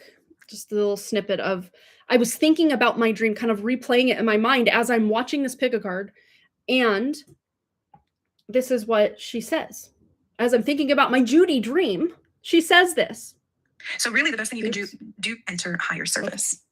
And I'm hearing it will all be revealed. So really the best thing you can do is just Judy, I'm hearing the name Judy. The best thing you can do is just to open up to receive. You see the way he's holding his bag open? Open up to receive. Open up to receive. And that's pretty much what KRS said in that dream last night is, hey, get ready to get things. because he sometimes says things in a weird way, which is cool. Like I love that. Not like weird bad, but weird good. Like most astrologers would probably say, get ready to receive, but he says, no, get ready to get things. Like he's fun. He's really fun. He's my favorite, I think, of all the astrologers. He's definitely the one I've learned the most from, that's for sure. I love Joni Patry as well, but she's more of a, hey, let me tell you guys what's going to happen. And Karis actually is like, I'm not going to spoon feed you. I want you to think about this for yourself. And then in the dream, he comes over to me with this bag, like kind of clear, like plastic bag. You know, you can buy the bags of apples at the store, but it's like a mixed bag of apples. Some are mostly yellow with some pink on them. Some are pink and yellow with red on them. And some are pink and kind of red. And he reaches in and pulls out the reddest, shiniest, most perfect apple I've ever seen and hands it to me. And I just remember it was the slickest. It just felt so good. It was like a fidget toy. Like it felt that good. I'm just like stroking it and touching it, and it just felt so slick and perfect. It's just like you want to literally sink your teeth into it. It feels so good in the dream. And so I did. I literally was like, I'm going to take a bite of the apple. And then he just smiled at me the whole time, and he just digs in his bag and hands me one almost exactly like it. Another shiny red apple. And all I could see in the bag were, like I was saying, the yellow with pink, the pink with red, but no like pure red. But he pulls in or goes into the bag and pulls out 2 pure red apples and literally helps me receive. But and then upon waking, I remembered, oh, you're not supposed to eat food that's offered to you in a dream. But then I'm like, okay, well, in the dream I felt really good. And it wasn't like that archonic, like spiritual, like anesthesia, like overly saccharine sweet kind of good feeling. It was like a grounded good feeling. It was like my own spirit was using the vision or the version of Capial Raj, which they knew my own spirit knew I would be open to receiving from someone like that in the dream. It wasn't like the archons or, the matrix tricksters using like someone that I kind of look up as my like Vedic astrology guru. Not that I follow gurus, but like, you know what I'm trying to say. Someone you admire and respect and look up to. I don't agree with every single thing he says spiritually, but as far as the Vedic astrology, he's resonate, But that's the thing is you don't have to agree with every one thing that someone says to still resonate with what they say, for the most part. But anyway, yeah, I thought that was so exactly like open the bag, get ready to receive. He's got this bag and then it's like my subconscious or my dream, my spiritual self was like, oh, let's bring this tarot reading. Judy wasn't in the dream, but like, let's bring this tarot reading that she listened to earlier or yesterday by the time I had the dream. And literally pull. But then again, oh, you don't want to eat something that's offered to you in a dream because it's bad. And then again, I felt into it. I'm like, no, this felt good. This felt right. This felt real. And then I thought about, well, Eve took a bite of the apple and that didn't work out very well for her per the context of the Bible. But in reality, she took a bite of an apple or a fruit from the tree of the knowledge of good and evil, pure wisdom, taking a bite. And then, another example that I thought of was Snow White. And of course, Snow White, we all know it was her evil stepmother or whatever, the evil witch that gave her the apple because she was jealous and she wanted to, unalive her or whatever. But what happened instead was she fell into this deep state. She was preserved and protected. I don't like the fact that some knight in shining armor comes and kisses her and she wakes up. Like, I don't really like that part of the story, but it's like, it's almost like this initiation energy is what I was more getting rather than anything negative, if that makes sense. We all know how females biting into fruits that are offered from people goes in the fairy tales and in the Bible. But I got a good vibe from it. I really did. And I normally don't. Like, I just know, I know not to take food that is offered to me in a dream. Like, I know that. But I did it anyway. And it's not like he told me to bite it. He just offered it to me. He just gave it to me. And I decided in the dream, it's so squishy. I just got to take a bite of it. Not squishy, but like it's so smooth and soft. And the second I took a bite, because past version of me would have been like, oh, I don't want to ruin it. It's perfect. I can't take a bite of it, or it won't exist in its perfection anymore. But instead of just hoarding it and saving it, I just was like, you know what? No, I deserve this. I'm going to take a bite of this nourishment that my body desperately needs. Took a bite of it. And what did I get? Right after that, he handed me yet another one. So instead of me hoarding something away for a rainy day or just in case of emergency, I'm going to just start enjoying my life in the moment more than I have been. You know how that goes. So yes, that's what I'm going to start doing more of. Message received. Message received. Scarcity wounding is being rewritten in my dream state. I love that. I love that so much for me. I love that so much for you. When you guys have these really hyper aware visitations from loved ones, or just you're overcoming just wounding and restriction and blockages and limiting beliefs, you're overcoming these in your dream state all the time. Hello, Mama Llama, Amandala. I love it. Hello, hello, welcome. All right. Sorry, I did not mean to take that long, Marlene, but we're going to get right back into it for you. And just because it looks like our audience has dipped out mostly, I'm going to timestamp this for Marlene, just so we have it. Make sure if she's not here, she has it. We're at what are we at? 1 hour, 15 minutes, 42 seconds. For Marlene. Okay, so let me see. Marlene, if you're still here, if you didn't post your question now, you can go ahead and post it. Otherwise, I will check PayPal, see if it's there. No, go ahead and post it, my dear. And we have a timestamp, so you get a timestamp today. You guys can, at any point, have a timestamp. At any point. Just let me know before the reading.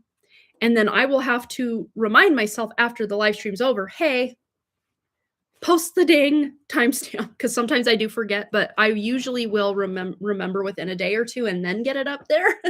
Hopefully better to just get it up after the live stream's over rather than make you guys wait or have to go search for it yourself. That's not fair to you guys. All right. Hi there. I feel like finances have been stagnant in my household. Basic needs are met, but can't help but compare myself with others. Oh, I know how that is. So let's just get into it for Marlene. We're going to continue to use our Grunge Tarot today just because I'm here for it. I'm having fun with this deck this afternoon, I guess it is at this point. All right, for Marlene, let's tune into Marlene's lovely spirit and just see what's going on. Any messages for this topic? Maybe something spiritually blocking it. Yeah, let's just see. Ooh, what's blocking? What's blocking? Ooh, okay. So the devil. The good news about this is a lot of it is not like, oh, self-induced, like, oh, you're bringing this upon yourself. I don't mean it like that, but it is very much, it's like the Matrix, the tricksters, the lack mentalities, all of that is using the airwaves of your mind to get to you. Oh, and it's causing you headaches. Even when I look around at what I do have, when a lot of times when the Matrix likes to dig in and, you know, run these old lack mentalities or scripts or even comparison games, a lot of times that's one of the main ways that they use us, you know, or the people we know against us, or, you know, like these people on social media that I saw have it all figured out and they're doing well and da da da da da. That's one of the main ways that the Matrix tricksters can use things against us to make us feel lack or less than. Yeah, I compare myself to my older sister. Yeah, and that, again, there's a lot of comparison within families. A lot. This is not, you're not doing anything wrong. You're not, you know, odd or weird that you're doing this. It's a very normal, common thing to do. So advice, wisdom, guidance. I feel the need to roll these astro dice. So that's what I'm going to do. For Marlene, to overcome this comparison game, this just anything that's blocking this abundance from flowing for Marlene and her family. Okay, so we have Taurus, which is the sign of abundance and luxury and finances, and, you know, maybe even your family of origin, which is your parents and your siblings. We have the South Node, or K2, in Taurus, in the 8th house. This is very telling. This is very much what's going on here. And this is actually really good news, because especially because 8th house deals like with inheritances, other people's money, money that your spouse brings in, that kind of stuff. But in this case, especially when we're comparing it to the 2nd house of Taurus, which is your family of origin, and the fact of any kind of inheritance. If there was just not a lot of inheritance to pass down from, say 3, 4, 5 generations ago, down the line, down the line, down the line, which is the case for a lot of people, especially that live in the US. Maybe you will inherit, belongings that belong to someone, but a lot of times, um, especially these days, people are so limited in what they've even been able to acquire down the family line, because a lot of people have immigrated to this country, which I know you're in the US, so I'm using that as an example. To where you just showed up with the clothes, or ancestors back showed up with the clothes on their back, and maybe they didn't own property, or maybe they did homestead, but back then people had so many freaking kids that a homestead, that was like in my case up in Libby for my great grandma and great grandpa. They homesteaded 160 acres in Libby, Montana, and then they had 16 kids, which one of them, well, they had twins that had passed away at some point before, kind of like stillborn. But one died when he was 18 months old. So they split 160 acres between 15 kids, but then they kept that other 10 original acres where they built the original homestead. That's Hutton Park in Libby, which is just basically accessible to the Hutton descendants, which is really cool. I love that we have that. I think that's cool. But like my grandma, she sold her 10 acres back in like 1991 for like $3,000. And you're just like, why did you do that? It would be worth like 500,000 today. Just someone from any other state that's a different state than Montana would be like, oh, that's a steal, I'm going to build a house up there and just retire. Not anymore. Yeah, it's so, to me, what I'm getting energetically is there wasn't a lot that was passed down in that regard, and it's like you want to break that cycle. You want to be able to create a legacy, create a life that leaves something for your children and their children and their children and their like. That's what I see is your potential and what you want to create or manifest or be able to leave for who's not only like, oh, let me leave this to everybody, but you also get to enjoy the abundance that you are creating as part of your legacy in this life as well. Yeah, my great grandma, my mom's mom, had 18 kids, and she had sets of twins. Oh my gosh. Yeah. It was just very common to have a lot of kids. Maybe some passed away, like what happened with the twins that my great grandma had. And then the 18-month-old, he was born with like cognitive delays, and like failure to thrive and all that. I think he died with pneumonia.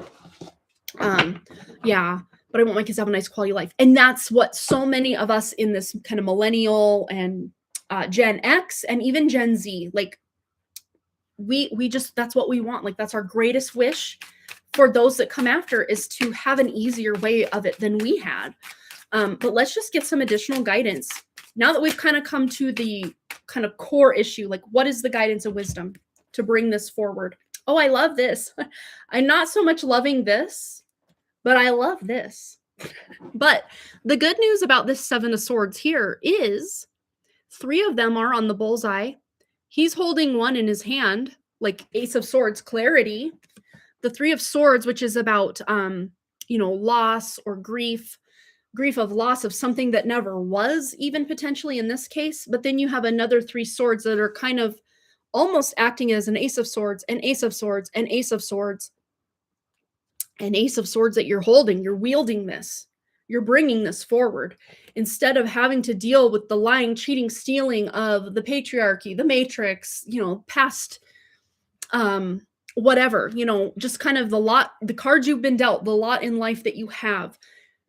You're finding ways to turn that frown upside down, or to make things, oh, look, we have twins here as well.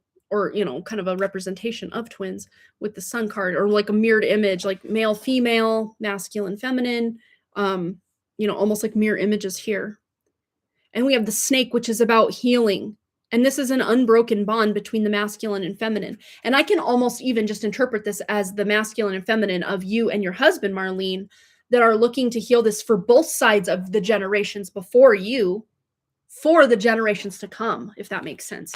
Let's get some guidance, wisdom, anything Marlene needs to know about actually being able to get, it's hard in a one card pull, and I think we've already kind of gone over, but just trying to get, we've kind of got to the root cause of why maybe you want to make this happen. But let's see any practical steps you can take to end the comparison game, end the lack mentality, and move forward. It's the card she pulled in the video when she said Judy. Which, listen to this. Just listen to this. He's holding the bag, literally, for you to receive. I love this so much for you, Marlene. Dark blue galactic dragon helps you listen to the voice of the universe, ignite the codes of your master blueprint, access cosmic wisdom, and enter higher service. Because you're not only, I have chills, you're not only operating on the cards you've been dealt in this specific incarnation, in this specific ancestry on both sides of, yours and your husband's families. This goes back and back and back, past lives, past lives. And just like we were talking in the collective message about Purva-punya, your past life good deeds, good karma, that you can reap what you've sown in past life, past life, past life, maybe not even on earth. And I'm now hearing to go back and listen to this part again. And I don't know that specifically you have anyone named Judy in your family line, or maybe someone significant named Judy may be coming into your life, who knows? Or maybe Judy's just, I don't even know what the name Judy means. Let's look it up. It feels very relevant to you, Marlene, so that's why I'm looking it up. Judy, name, meaning. I think I've looked it up before, but I can't remember what it means. Woman of Judea, or praised. It originated as an endearing pet form of the name Judith, which my dog Judy, I called her Judith.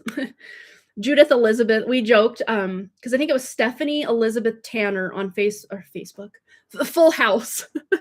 And my sister used to call Judy Judith Elizabeth Tanner, just as a joke, kind of to, I don't know. But Judith Elizabeth Tanner, even though our last name is not Tanner. But yes, will be praised, or woman of Judea. Nickname for Judith. Judy earned a status as a trendy feminine first name, most likely because of its beautiful pronunciation and uplifting vibe. It's funny because she was named Judy when we got her. And I wanted to name her Lucy. That was like my plan, to rename her Lucy. But when I got her, I'm like, she's a total Judy. And at the time, I'm like, Judy's such an old lady name. Why would I want to have my dog be named an old lady name? But Lucy's kind of an old lady name too. But I never did use the name Lucy. We just kept it Judy. And then I just fell in love with all the old lady names. And now I have a Ruth. We had a Walter, who was an old man name. And now we have an Arthur, which is kind of an old man name. So anyway, let's just listen to this little snippet where she pulls the same card that we just pulled, that I showed you guys earlier and was kind of my inspiration to even use this deck at all. But we do also have Green Dragon on the back. Helps you tune into the secrets of nature, receive answers and guidance from nature, align with your divine essence. And it's like, look at the key. And it's almost like we were talking about in our collective message about the Ashlesha Nakshatra energy, almost like the snake coiled around something so tightly. That's what kind of the dragon tail reminds me of here. But the key, it's loosen the grip. And now the key can be put in the lock to unlock past life good things. But let's listen to this for you, Marlene. Anything that resonates. If the name Judy doesn't resonate, just, remember the fact that it means she to be praised or something like that. It's not like you're letting other people do the hard work. No, it's not like that. It's just, don't worry about it. Let your subconscious mind do the work. Dark blue galactic dragon helps you listen to the voice of the universe, ignite the codes of your master blueprint, access cosmic wisdom, and enter higher service. And I'm hearing it will all be revealed. So really the best thing you can do is just to, Judy, I'm hearing the name Judy. The best thing you can do is just to open up to receive. You see the way he's holding his bag open up to receive.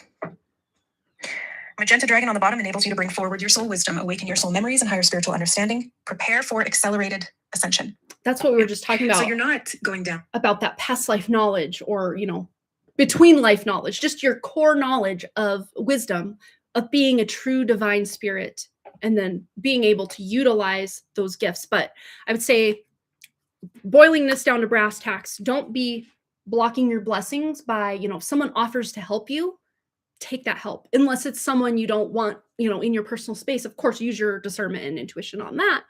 But this is about being able to connect with nature, to tune into the secrets, not only of nature, but of your own nature, for you to be able to really feel that gratitude of the abundance you already have, which will then be able to make it so that you can really start to see the people that maybe have more than you, instead of as like, oh, they're doing better than me, into, wow, if they can do it, that means there's a pretty good chance I can make it too. It's like turning that jealousy or that enviousness or just comparison that we can potentially get into as humans, into something beneficial rather than detrimental. Like, oh, my older sister has it all figured out and here I am. I don't have, half of what she has. Or, we can take it in a more bitter way, or we can take it of, wow, she came from the same exact, foundation that I did, and look how she's doing. Look how happy she is. Like, I'm happy for her. I'm proud of her. But that doesn't take away from the fact you can also have those things, or maybe different things that are also really great. Yeah, very symbolic. I do feel it's very symbolic for you specifically. It's funny. Like, this was a 1-card pull, but like, I still feel like we need one more. We're not complete yet. Okay. Anything else for Marlene? Just guidance, wisdom, advice moving forward. Yeah. I mean, that's not your fault. And especially if this is kind of something that's repeated or has been going on for a very long time, it's not that you're choosing to be this person who's envious of what she's got going on, because you probably know how hard she's worked, and and you do your best to feel happy for her, like you're saying, and you have that underlying anger towards yourself and not her. Absolutely. But even then, again, this is like those matrix tricksters just feeding this into your subconscious. So maybe you can, oh, we have communication here. Yeah. And again, communication from the matrix, but also you communicating to make a change, because we have 41 here, which adds up to a 5. Maybe even writing a letter to yourself about how, even get into the nitty gritty of, I just, yeah, her life's not perfect, but she's earned it and deserves it. But that doesn't mean that you don't still also deserve and have earned certain things that maybe you don't have yet, So I would say the anger isn't like directed at her. It's more directed at the fact that I don't have what I think and know I deserve yet. And maybe writing that out on a piece of paper, and then being able to just get all your grievances out on paper, because sometimes when we get to see it in ink, we kind of solidify it. Not to be like, okay, I'm angry now, I'm even more angry because it's solidified in the physical reality. But you being able to literally burn that paper and just say, I'm letting this go because I know what's meant for me cannot be held from me long term. Because if there is good past life stuff that's kind of indebted to come back your way, which it looks like it is, and there is from this reading that we've done, especially that blue dragon card that we got, there's a lot of good past life stuff that's kind of going back to that other reading we did on Wednesday of last week, I believe it was. That funnel, it's just kind of stopped up in the kind of neck of that funnel. And it's about just doing some work to kind of just getting that flowing again back into your life, maybe for the first time in this incarnation. But I see it's possible through communication, literally just saying, I'm done feeling this envious energy. Or if you do catch yourself kind of getting these thoughts going, just say, that's not who I am. That's not who I am. I know I deserve these things, and maybe they're not in my reality yet, but I'm making this happen because I am that which I seek. I am that which I deserve.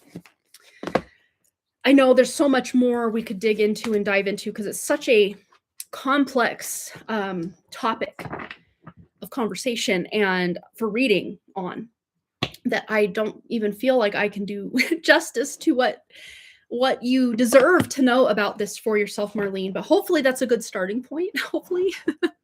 Yeah. A lot of dragon energy here today. I'm feeling hot. Yes. Look at all that fire. I think that is our first, last, and only donation today. Yeah, I think so. Let's see. School stuff. Oh, junior tour. Golf junior tour coming to Missoula. Oh, wow. They already start next Tuesday is their first match. Holy cow. That's coming fast. Holy cow. Summer is starting, but baseball's not even over until next Wednesday, as in a week from today.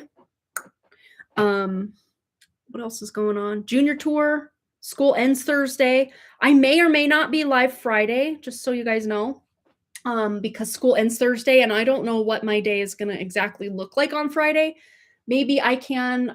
Boston will most likely be golfing and he can just take my car. He has his license now. I don't have to be learner's permit in the passenger seat with him anymore. Thank goodness. That has cut down. That has helped immensely since I've been ill and not being able to, like, I'll get this weird, like almost dislocated, dizzying energy in my head that I don't feel it's safe to drive. I haven't had it for about a week now. So I think I'm over that hump of the whole anemia thing. But for about a month and some change, I wasn't able to drive. And it was weird. It was so weird. But yeah, and Wrigley could possibly come on and pull cards for us or something Friday. I'll see what he's got going on. But I know starting next week, we have band camp for Wrigley for 1 week only. Boston starts his A4K strength and conditioning 6 weeks training thing, plus junior tour every Tuesday for the next 6 weeks, starting the 16th of June. So Boston's whole activity stuff can usually be all right. But if I need my car to take Wrigley somewhere in the meantime, which I think it's the week after band camp, Wrigley starts his strength training and conditioning for middle school aged kids. It's not like full on pump and iron or anything like that. It's more geared toward the middle school aged kids. Just to get him some activity, fun times. And then he's got a couple YMCA summer camps sprinkled throughout the season of summer. Yeah. And my big goal this summer is to get my house back on track. Not that it was still on track before my health kind of went off the rails, but just getting it to a place that feels really good and organized. And if one thing's out of place, we know where it goes. Because at this point, we've accumulated. I know I need to go through all the kids' clothes again and get rid of the off sizes between Boston and they're literally one size off right now. And really, ultimately, they're basically what Boston's currently growing out of Wrigley can fit into. He's not as tall as Boston, but he's a stocky dude, little Wrigley. He's a stocky little dude. And funny, Wrigley weighs more than I did after I had Boston and then was doing that insanity workout. He weighs more now than I did then. I remember in 4th grade, Wrigley weighed more than I weighed in 9th grade, early 9th grade. Yeah. My kids are just bigger kids than I was when I was a kid. I was always among the shortest couple of kids in the class, always, until, I grew 2 inches after high school, after I turned 18. Which is, I heard from my OBGYN when I was pregnant with Boston. I was telling her that I'd grown 2 inches after high school. And she says, no, that's physically impossible. Well, why would I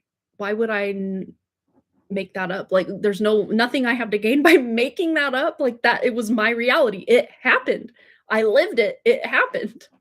I was 5'6" when I graduated, and I was 5'8" after, in the years after. I didn't realize I'd grown until I was being measured for something. I think it was when I had started at the university, I got, how they get your height and your weight and all that for a physical or just a yearly checkup or something. And I was like, I'm only 5'6". So no, you're solidly 5'8". I'm like, oh, snap. I guess I'm taller than I thought. But I definitely was 5'6" when I graduated. I know that because I had my last sports physical not long before graduating, and I was 5'6". I was. Yeah, I did a free collective today, Amanda, or Mama Llama Amandala, however we want to say your name. But I will do another free 1-card pull, most likely Friday, if we're live Friday. Yeah, that's what I'll probably be doing. And most likely, I don't know, I'm really loving this dragon deck right now. We might use this as our free 1-card pull if we're live Friday, which I'm going to say we most likely will be live as long as Wrigley's home. He can either entertain himself somewhere in the house or he can be on the live stream for part of the time or something. Let me just double check that we don't have any other donations before I leave anyone hanging. And Jay McDonald, I had emailed her, but she said she didn't get an email. So if you're hearing my words, Jay McDonald, I emailed the email that you emailed me with back when you booked a reading back in 2024. And we did that, the one-on-one personal reading together on Zoom. I used that email. So if maybe check spam filters, or if you didn't get that, you can email me at amanda@donephotodesign.com, all as it appears to be spelled. No weird phonetic stuff going on. Email me there and email me your question. And then the next time I'm live, I can just do your question and timestamp it for you. And if you'd rather me just wait till you're live, we can do that too. Whatever you want to do, Jay McDonald. But let me know if you're hearing me. I did not mean to leave you hanging. They literally cut my internet and fed it into a new higher speed, whatever, however the fiber internet goes. I don't know. But they were literally working on my internet while we were live last Friday, and I had to start a new live stream. And then Jay McDonald never found her way over to us on the new feed stream, whatever it is. So hopefully we can get that amended for her so she's not left hanging. I guess that's the one benefit if you do have a question and you do donate on PayPal, that you put the question in PayPal. That way, at least I have the question. But sometimes, divine timing's at play, and maybe the question you would have asked but didn't get to ask is different than the question you get to ask at the time that the reading actually does happen for whatever reason. But hopefully we can get that figured out for Joni, aka Jay McDonald, sooner than later, hopefully. So yeah, I think that's going to be it for me today. But if you missed our earlier big collective reading, it's there if you want to go back and listen to it. We went in. It's a good reading. It's a really exciting reading. We touched on some stuff that's kind of passing away, which is, always bittersweet, but we got this. Like these changes. We've got it. We're doing the thing. We're moving at the speed of whatever, if it's a snail, if it's a speed of light. But it looked to me in those Wisdom of Avalon cards that there was a quantum leap coming. Something that we've already energetically tuned into may still look like it's lagging behind in the physical reality, but your physical reality will soon start matching up with what it is to be true in your spirit, sooner rather than later. And then I had touched base a little bit about Substack.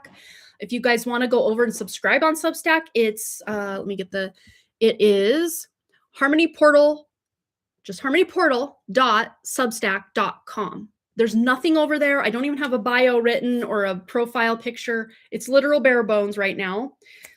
But the second that I do have something, if you're already subscribed, it will email you whatever it is I upload whenever I upload.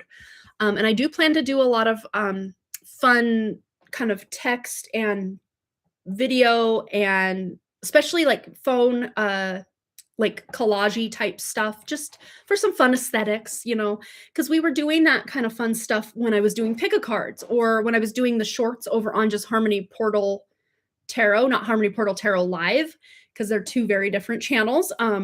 But that channel was pretty much, I think, shadow banned from the jump, so it never went anywhere. All those fun little shorts that I did over there just never, they were seen by sometimes 30 people, sometimes 12 people, sometimes 10 people. I don't know, just hardly anybody. Not that the people that saw it are nobody. No, you guys are obviously very awesome. I'd say, though, most of what I posted over there has almost no views. Harmony Portal Tarot. Let's see if I can find it. But yeah, there's a very extensive little shorts section on that channel that never went anywhere. And even when I search Harmony Portal Tarot, it's not even the first one that pops up. Okay, so shorts. Yeah. See, I've got, yeah, I mean, some of them have some decent views, 415 on that one. I didn't realize. But yeah, a lot of them. I have posted quite a few shorts over there, just for days, lots of shorts. That were fun little quick messages that I could get out and felt like I accomplished something, and you guys also get something. I might not go to like in the form like of a short. Like, let's just play one. So if you're watching, this could be your free one card pull for today. You ready? Here it goes. You have the Judgment card and the Forget-Me-Nots card. Eternal memories. The best things in life are the people you've loved, the places you've seen, and the memories you've made along the way. Some of you might be waking up to a higher reason. Certain things have transpired, certain things have happened. You're seeing the silver lining maybe to a very difficult situation specifically from your past. You may also be utilizing memories from the past to tune into deeper aspects of your spirit. For your charms today, you have the angel wing and the music staff. With this angel wing, I'm seeing you feeling very protective of those around you, and you are being protected by your guardians. And also, those around you are feeling very protective of your energy. With the music staff here, some of you might be writing music today, but most of you are just enjoying a song, maybe a song that brings back a really good memory. You have the Judgment card and the... So if that resonated, it resonated. If it didn't, it didn't. That's okay. But I kind of plan to do something similar to this, but it may just be in the form of just an image, like on my desk, decorated all fun, like I used to do my pick a cards, and then me write out what the message is rather than a video. Maybe I'll do a very short little video where I'm literally doing this very same thing here. And then I plan to write out just different essays and almost like tutorials, I guess. I don't know what to call them.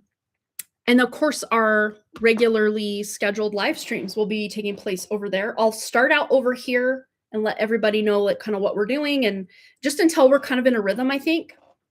And eventually my plan is to just be over there. And then if I'm still doing personal readings, I'll just always still do those over here, because those don't pertain to the greater audience anyway. So just doing those here is a nice place to store everybody's personal readings. Then they can timestamp or come back and see those if they need to a year later or whatever. Or if you just need it in that moment, that's fine too. But to keep all the content that's going to be for everyone over on Substack. Again, not to say I'll never go live on here. I will, because I'll just be setting the stage for what'll likely be going on over. But the actual live portions, to be able to keep it, what's the word? To keep it private and to keep it just safe from algorithms and matrix and everything, I will have to likely put those behind a paywall, but it won't be more than you pay for a personal reading per month.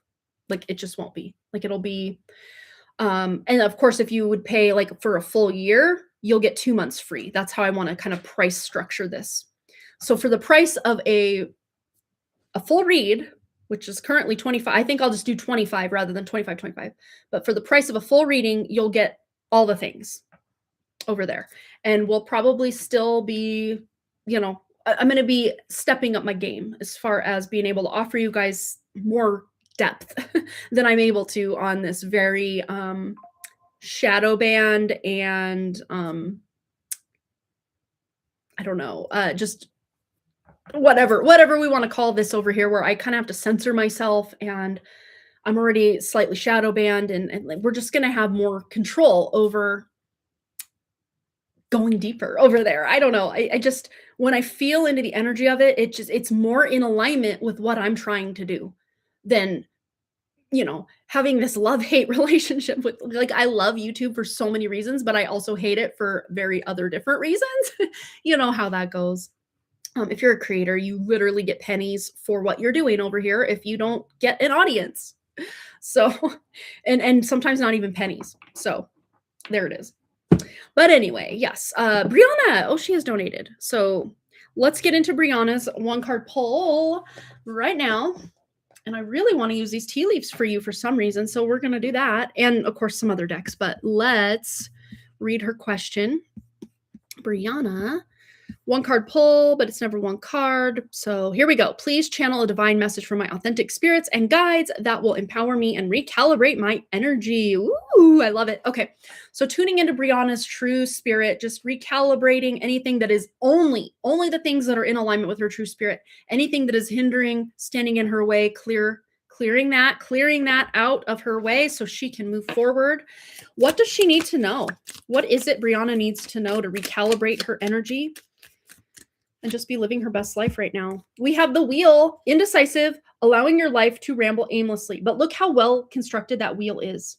This is about anything that is still indecisive or just kind of you're unsure of, you're getting sure. We have handshake, a meeting with a stranger that could be important. And this is like a deal, a business deal of some sort potentially.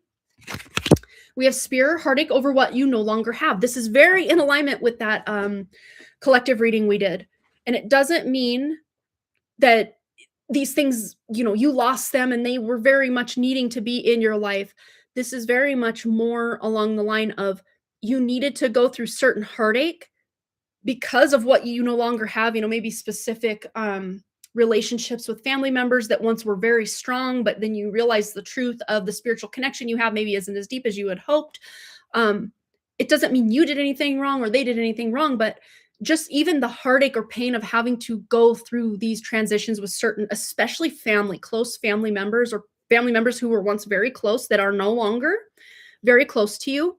And of course, also Mama Monica could also literally the heart was her issue that, she's now on the other side.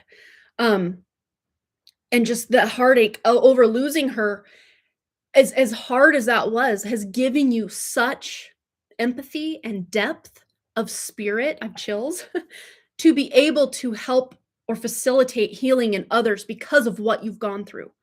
Woo! So it's almost like that poison of that ashleisha, of that loss, of that grief, is also very much the antivenom or medicine through which you can now operate and offer others. Oh, the chills just won't stop, Brianna. What are you doing? This is amazing. So you having to go through those very specific things are what's putting you in this frequency where you're clearing what's no longer serving, whether it was happy, sad, anything in between. You're clearing what's no longer serving so you can move into meeting your own spirit, is what I'm hearing. And aspects of your own spirit that have felt like a stranger because you didn't have access to them until now. Literal alchemy. And this wheel is allowing your life, instead of rambling aimlessly, you have made a decision, especially with this move that you're making. You've made a very clear, distinct decision to move forward. So your life is no longer rambling aimlessly. This is very much past in this life energy. You don't have to keep doing this. There may be small layers or other, like I'm seeing the onion just peeling away. But the bulk of what it is that you've needed to clear to really step into your spiritual authority, you've already done the work. There will be nuance, there will be polishing, and maybe some, as I'm seeing when you're in your 53 to 55 in life, there's going to be an even deeper layer, especially as you are really stepping into that crone energy. But that's years and years and years away for you at this point.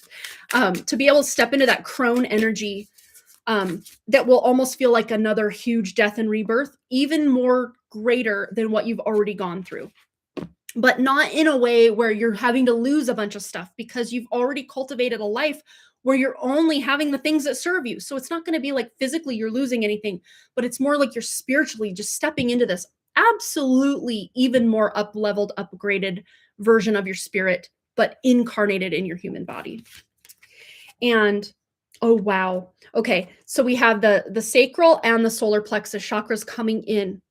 And this is about having that guilt for no longer searching. And again, this feels again very much like the past. Guilt over cutting certain connections from your past, specifically on the female or anyone, if it is a masculine, that has suppressed the feminine energy within you. This is very much, especially that womb portal energy. And it's almost like, yeah, look at this. It's like just filling that stereotypical mother energy or female energy where you're literally a slave to the home. Women belong in the kitchen, all this crap that's, maybe passed down from back and back and back generations. The mother also has a halo. Yes, absolutely. But then it's like, maybe there were past versions of you that felt guilty for taking a rest at the table and not literally being a slave to the domestic duties. Or, especially with this prayer card here, praying to a deity or an energy outside of you. because that which you seek or that which you crave already belongs to you. And that's why there feels like there's this craving or this seeking energy, because you know it's you know it's yours, but yet it's somehow lacking in the physical. But you're not needing to pray to any outside. It's like you can incorporate or rope in or bring in or work with any kind of archetypes, goddesses, whatever, but you're using these more as archetypal frequencies and energies rather than I'm putting my power into someone or something outside of myself. That's how this is coming through. Let's also get a few tarot. Anything else Brianna needs to know from her guides, guardians, crossover loved ones, how to recalibrate her energy. King of Swords, like you're literally embodying, but not like just only in a masculine way. It's like what I'm seeing is like 1 + 1 = 3. It's like you've taken this divine masculine energy of you, this divine feminine energy of you, and then put those two together, and it's created this third overarching energy of alchemy. I mean, for lack of a better word, alchemy for days. Yes, femininity that my mother couldn't give me. I was depressed. That was my childhood in one card. See, and you can even tap into deeper layers of things that, and that's why certain things don't come through to me, because you already got it. You already locked it down. You know exactly what this means for you. And that helps me then bring forward stuff that maybe it wouldn't have, because it would just be repeating the message. But I love that. Like when you guys get readings with me, it's like a co-creative effort rather than me just telling you what this meant from the past or what this means for the future. That's why I love my specific amazing tribe here. I don't even want to call you followers or an audience. That's not who you guys are to me. You guys are spirit, you're soul family to me. So it's like we're I have chills. Chills. So it's like we're co-creating this beautiful, knowledge, wisdom that needs to come through for you. And I love that. And it's like he's sitting in this chair of thorns or pokey spikies. I don't know what these are, but he looks actually pretty comfortable. He may be sitting weird, but like his face isn't like uncomfortable. And it's like instead of a crown, he's wearing a belt on his head. Head chakra, protecting crown chakra.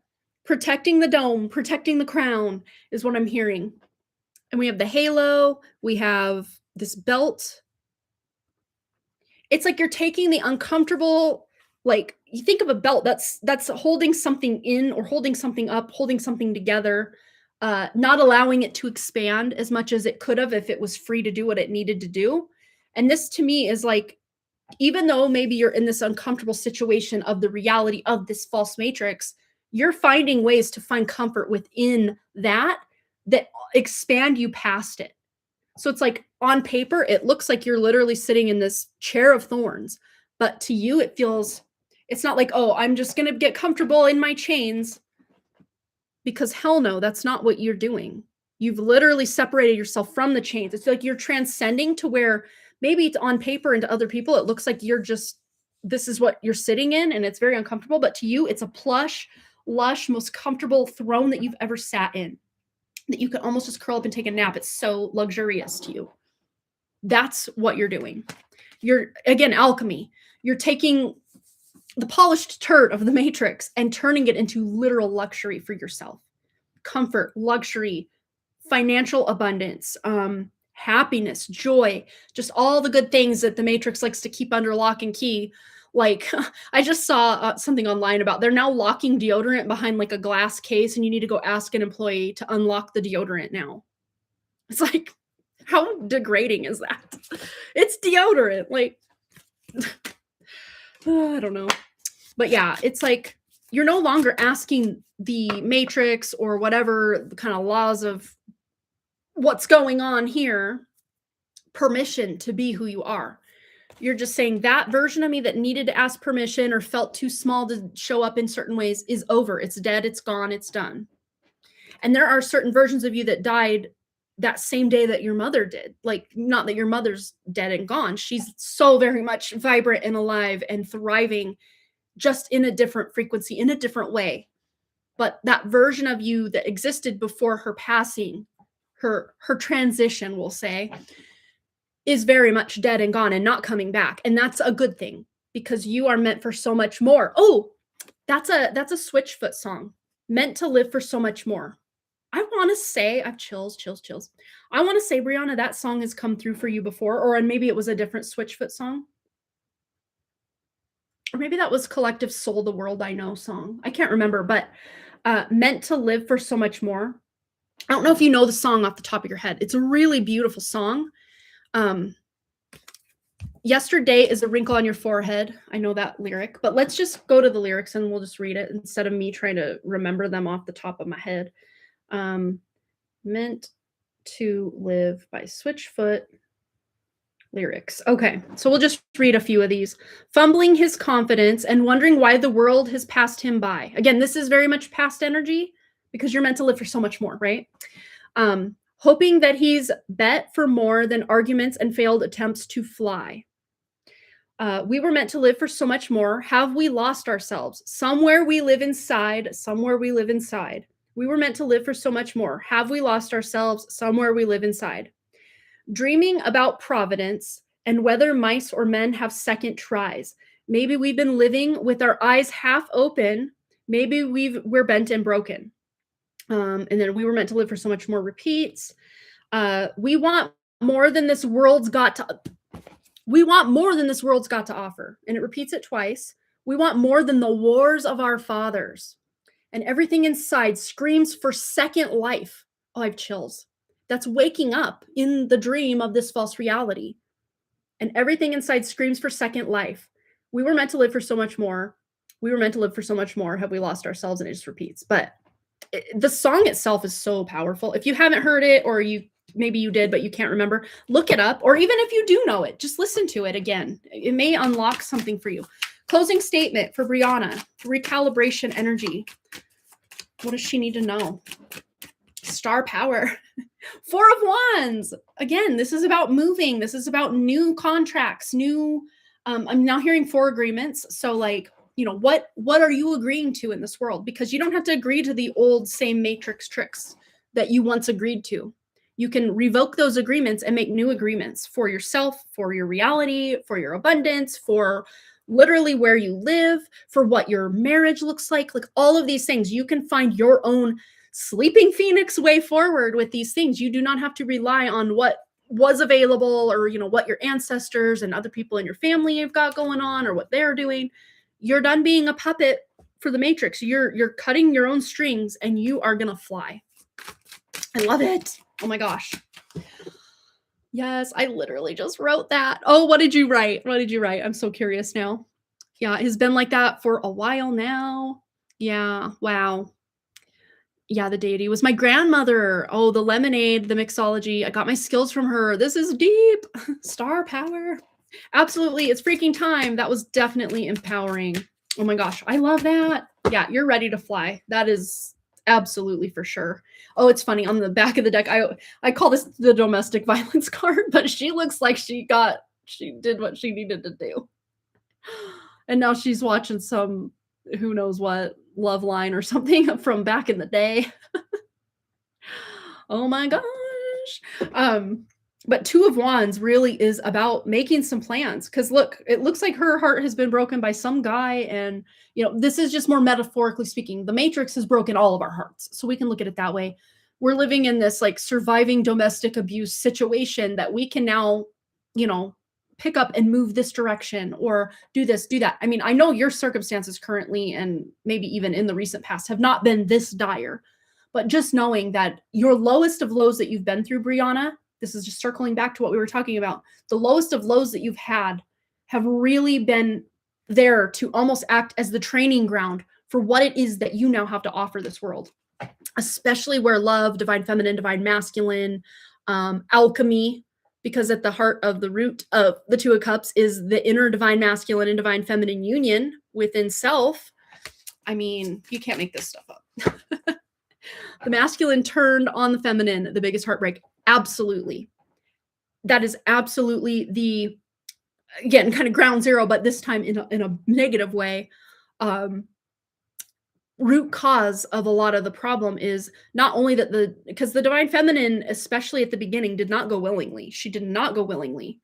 But even, well, think of it now to this day, there are even so many women who are like internalized misogynists within ourselves without even realizing the ways that we've internalized misogyny in this world just by just the culture that we grew up in, the society, just the way the laws are made, that up until I think it was 1993, that if you're a married woman, you can't call, the R word on your husband if you didn't want that intimate thing to happen, but he did.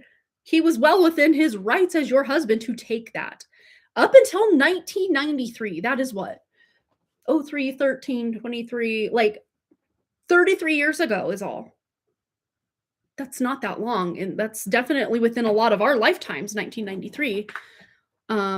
And it was only like I think sometime in the 70s that women were even allowed to like have their own bank account without a man's name on the account. Like this is how recent so many of our feminine quote unquote rights uh, have been given back to us. Not that they were anyone else's to take from us, but they were taken somehow. But we're here to reclaim those back first and foremost within our own bodies. But then that'll ripple out into our home, into our neighborhood, into our community, into our state, our country, the world. Like it's happening. There is a huge revival of the divine feminine coming for us right now. We're in the huge wave of this right now. I know there have been a couple different waves of quote unquote feminism or whatever. And I don't agree with all feminism things because I don't see feminism as something that we need to basically become new patriarchal systems under matriarchal systems, but I like more of the matrilineal way of being. I do love that because men have a very important role here as well, and our own inner divine masculine has a very important role to play here as well. But let's just say it is the season of the witch. It is the season of the divine feminine coming up in this Cross of the Sleeping Phoenix. These next 400 and some years are going to be the rise of the divine feminine in ways we have not seen since many, hundreds and hundreds, if not thousands of years on this planet. And we're just at that kind of crux, kind of starting point of it. So it's very exciting, but also very chaotic in the way that this is playing out. And we're really seeing a lot of this already with the lowering birth rates, the just the rise of women being more educated now in the university systems than men for kind of the first time ever.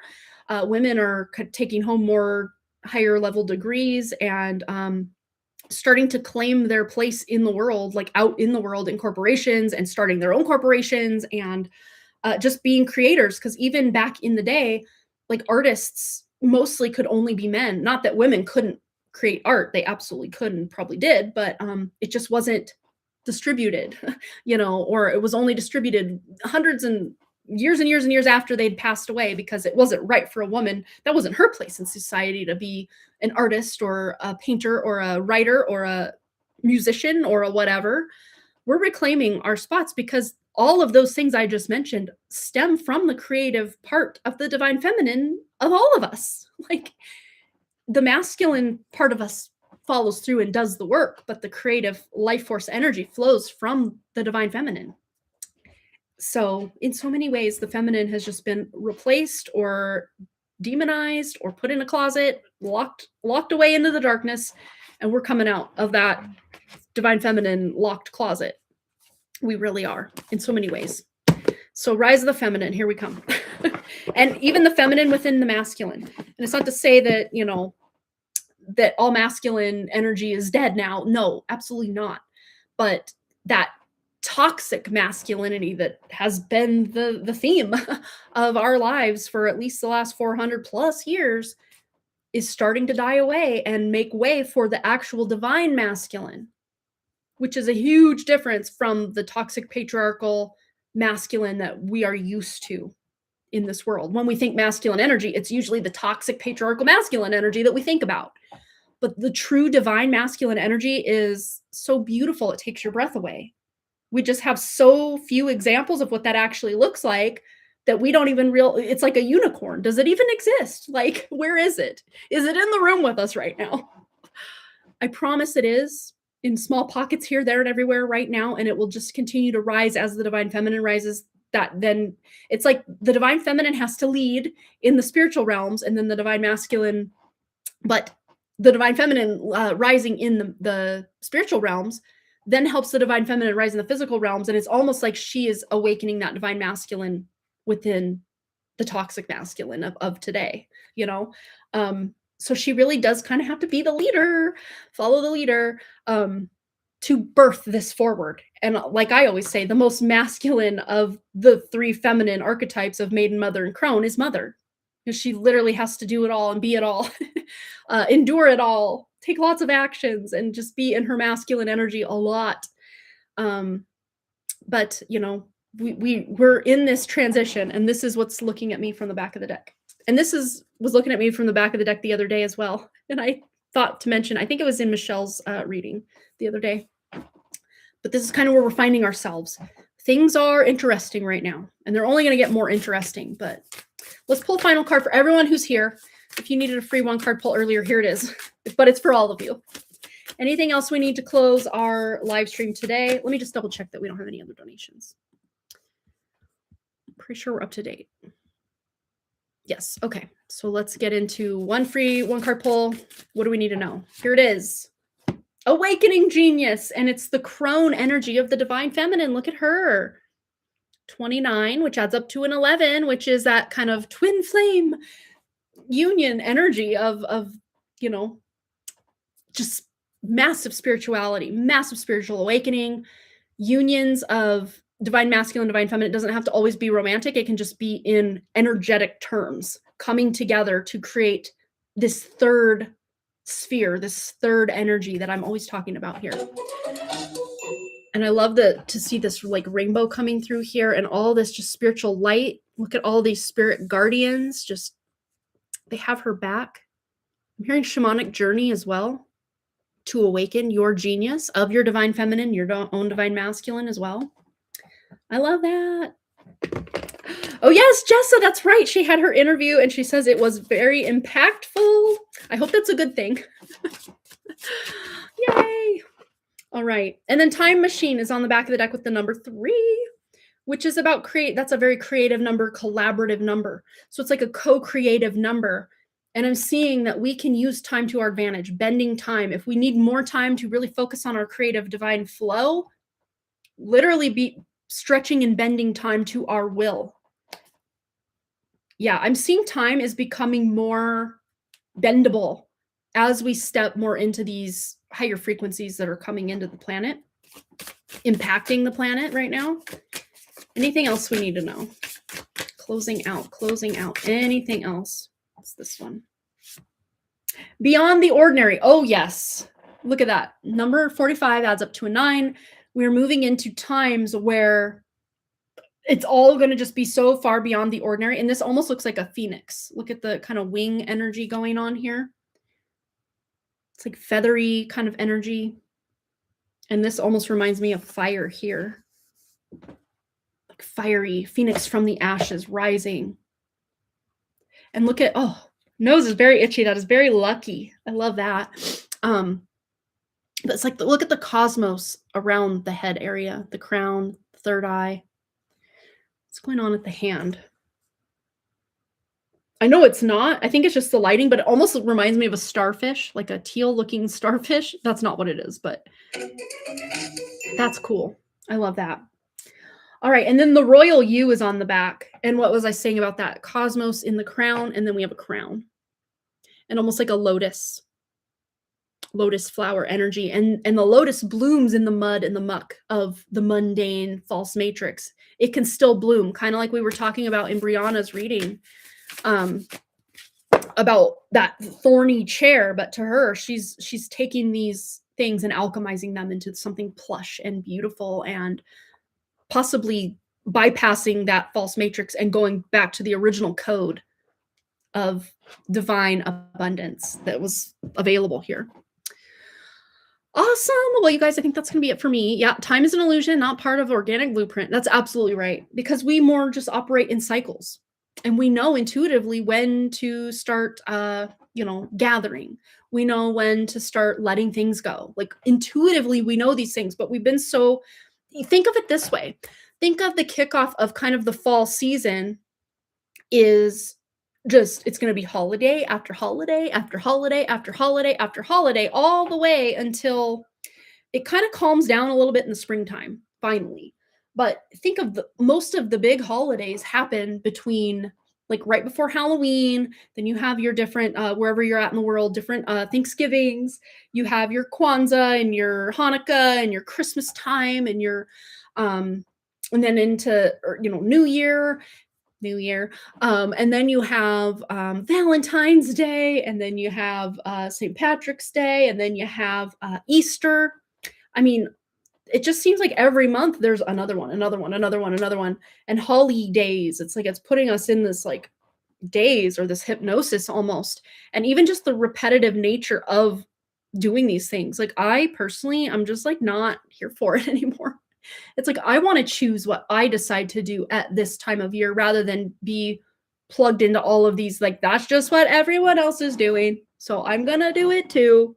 Like I'm kind of just over it. Like Christmas has like personally for me has completely lost its spark and its joy since my best friend John passed away in 2016 on Christmas Day. Like every Christmas since then has just been like I'm more like for me it's like I love watching my kids open their presents and stuff, but like my kids live a very I guess privileged enough life that we don't need to dedicate a whole day for them to get a bunch of stuff. Like they get nice new things when they need them, when they want them. Like they're not spoiled like some people are, but they're very much never really having to go without anything the way other people do. Like so to me it's just like what do you buy the kid that has everything they already want and need on Christmas? It's just frivolous and to them I think, most of their lives it's just it doesn't mean what it meant when I were to get something brand new as a kid because that stuff was way more far and few between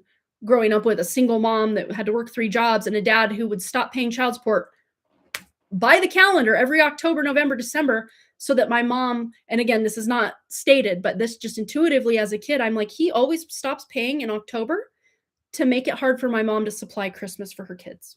I knew that just as even a 7, 8, 9, 10-year-old kid, I understood that deeply because I was the one going out and getting the mail. And I knew, okay, when we get this mail, that's the child support check. Or, it was only like $300. He never had to ever pay child support for my brother. It was only for my sister and I. And my brother's literally named after him and looks exactly and talks like as an adult, like their voices are almost identical. But my brother is just a good person and my dad's just not a good person. So it's like, how can you have someone who looks and sounds just like someone who's so horrible, but be so good? It's so weird.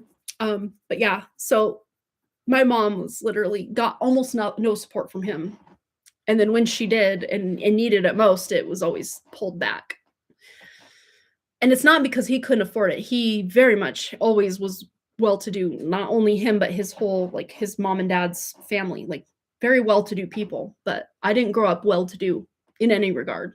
Even when I went to his house and things were nice and, he had all these shiny things and we were like barely allowed to even be in the house because he worked next door at his auto body shop. We had to be outside, usually over at the neighbors' houses, hanging out. Until my stepmom came along. That was actually a godsend for us to have her around because she ran a daycare out of the house. So we were actually allowed to go in the house after that. And then, we got a nice, good lunch and, all the fun things. But oh man, childhood. But yeah, all that long, boring story short to say, yeah, I'm kind of just over all these holidays, Hollywood, all of it. Yes. Time is an illusion. Yeah, when I was feeling the dragons, I wanted to say the phoenix too, but I didn't write it. Yeah, see, we're on the same wavelength. We're getting the downloads. We're understanding the cosmic codes. Like we're getting it. Oh, goddess Lakshmi sits on a lotus. Oh, that's right. Yes, she is the goddess of abundance. There you go. I cannot remember which nakshatra is associated with her off the top of my head. Let me see. I know Venus, obviously. Venus is very much associated with Lakshmi, but let's see. What nakshatra? I want to say it's like Anuradha Nakshatra or something, which is in Scorpio. Let's see, which I got to spell Nakshatra right. Nakshatra is associated with Lakshmi. Oh, it's Uttara Bhadrapada. Well, most notably with 3 different ones. Uttara Falguni, Anuradha, yeah, I was right about that, and then Uttara Bhadrapada. My Mars is in Uttara Falguni in my 12th house. Widely considered the divine birth of goddess Lakshmi is Uttara Falguni. According to tradition, she emerged from the churning of the cosmic ocean during the Falguna Purnima, which coincides with Uttara Falguni Nakshatra, and then Anuradha, which is in and for those that don't know, Uttara Falguni is at the tail end of Leo, and then it goes into Virgo Nakshatra, astrological sign. Anuradha is fully in Scorpio, known as the star of devotion. This nakshatra is proudly tied to Lakshmi. It is symbolized by the lotus flower, which represents goddess Lakshmi herself and signifies blooming in purity regardless. I knew Anuradha had something to do with the lotus, and then I'm just like, I'm pretty sure also goddess Lakshmi. And then Uttara Bhadrapada, this is fully in the sign of Pisces. This nakshatra is also strongly associated with her. A female native born under this star is often referred to as a real Lakshmi, bringer of wealth, due to her nurturing and prosperous nature. And I know that Uttara Bhadrapada is the back legs of a funeral cot, because my Venus, which Lakshmi Venus, is in Purva Bhadrapada. Purva means before, Uttara means after. So Purva Bhadrapada is where my 0-degree Pisces Venus sits. I kind of wished it was in Uttara Bhadrapada, but beggars can't be choosers. Yeah. Anyway, goddess Lakshmi for all. So there's 3 different parts of your zodiac wheel where you will find some abundance. It would be in Uttara Falguni, which is at the tail end of Leo, the beginning part of Virgo. It'll be in Scorpio, fully in Scorpio, and then fully in Pisces. Which 2 of those are water signs, and then you bridge the gap between a fire and an earth sign with the Uttara Falguni part of Lakshmi there. Very fun. All right, it's 1:22. I'm gonna go have some lunch, let my pups out of the crate, and we have baseball tonight, so I'm gonna do that.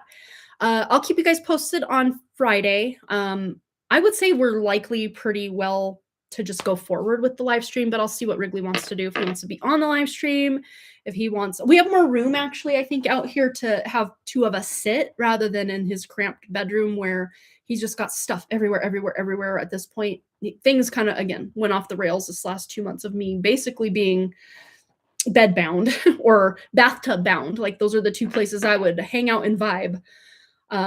Even to have the brain power to go live, I could probably have sat here for 2 to 3 to 4 hours of a live stream, but I had my brain fog was brain fogging so bad that it was exhausting to even try to think about something. Not that that's what I'm doing. I'm not sitting here thinking, but even to open myself up to channel from my spirit or from outside this matrix, it was a chore. It was a chore. Now I'm feeling good again. I'm feeling like I can do this. Words can still be hard from time to time. I'm like, what was that word again? But severe anemia mixed with perimenopause, mixed with just all the stuff we're bombarded with these EMF frequencies and stuff. Like, I'm giving myself a pass. It's going to be okay. I'm not doing anything wrong. I'm doing my best. I think we need to give ourselves grace especially these hard times where our health is really struggling, or, life is hard in some regard or another. We need to give ourselves grace, because it's not going to help anyone for us to beat ourselves up like, just get it together, just push harder. No, we need to, especially in these times where we're feeling these transitions or just a lot of health stress or mental stress, just giving ourselves time to rest, to relax, to recuperate, to rejuvenate, all the words. I think we're moving into Mercury retrograde here soon again. Let's see when that is. Not soon as in tomorrow, but like within the next month, I think. Let's see. Next Mercury retrograde. Oh, it is within the next few weeks, but not tomorrow. So June 29th, very end of the month through July 23rd. So what I would personally like to do is get my Substack going before that. That's what I want to do. Now that Jupiter is literally transiting my 10th house of Cancer, I'm just feeling all the like, go forward, go forward, go forward. It's really exciting.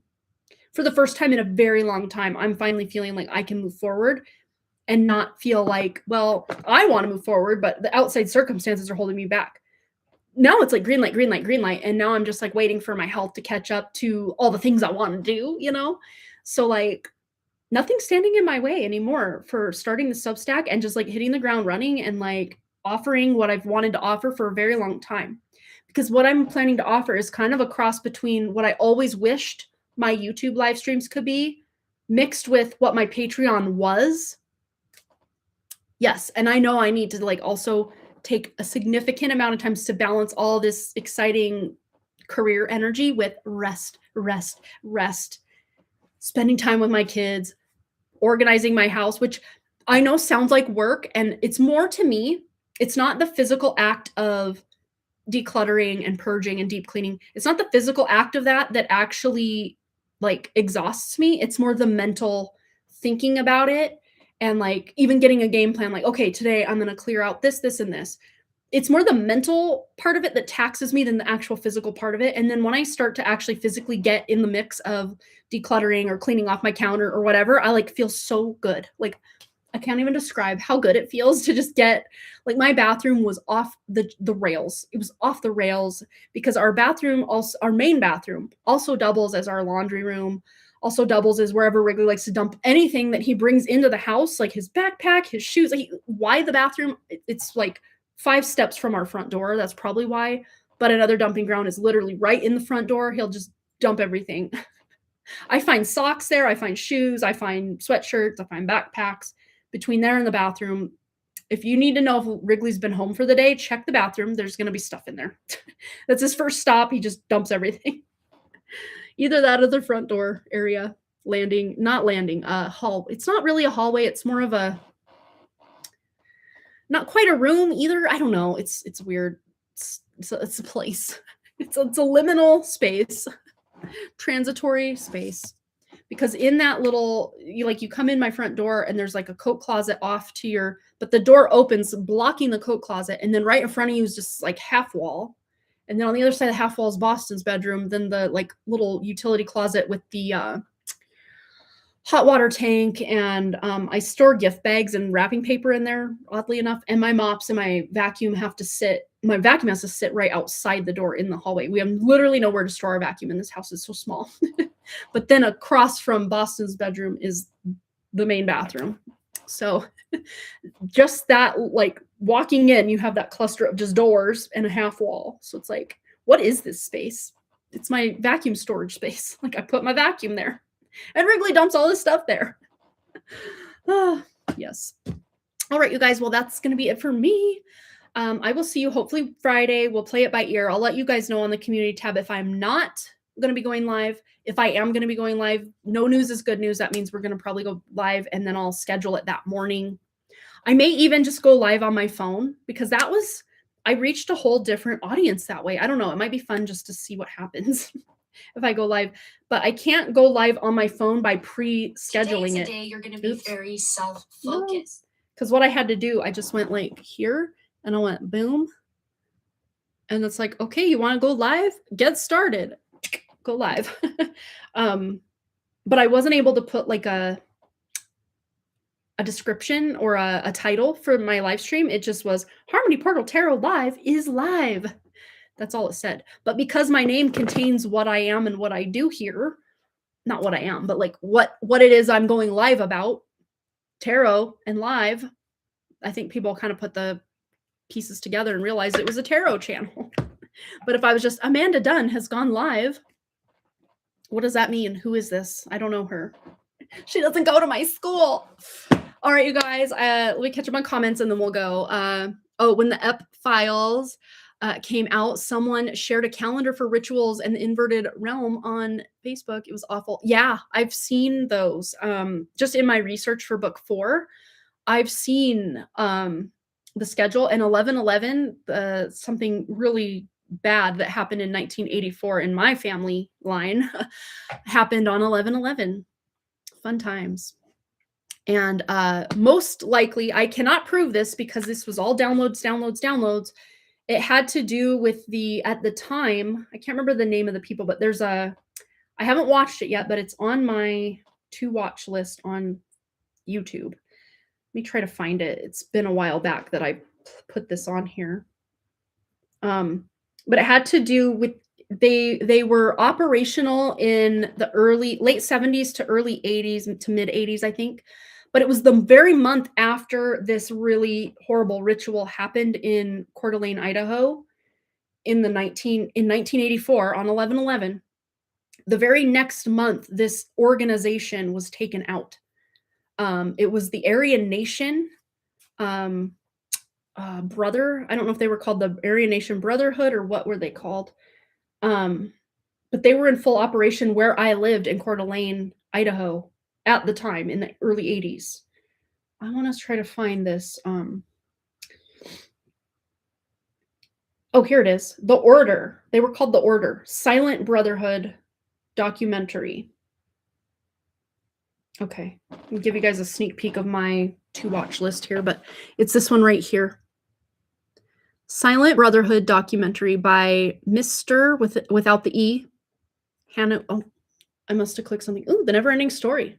The most disturbing kids movie ever.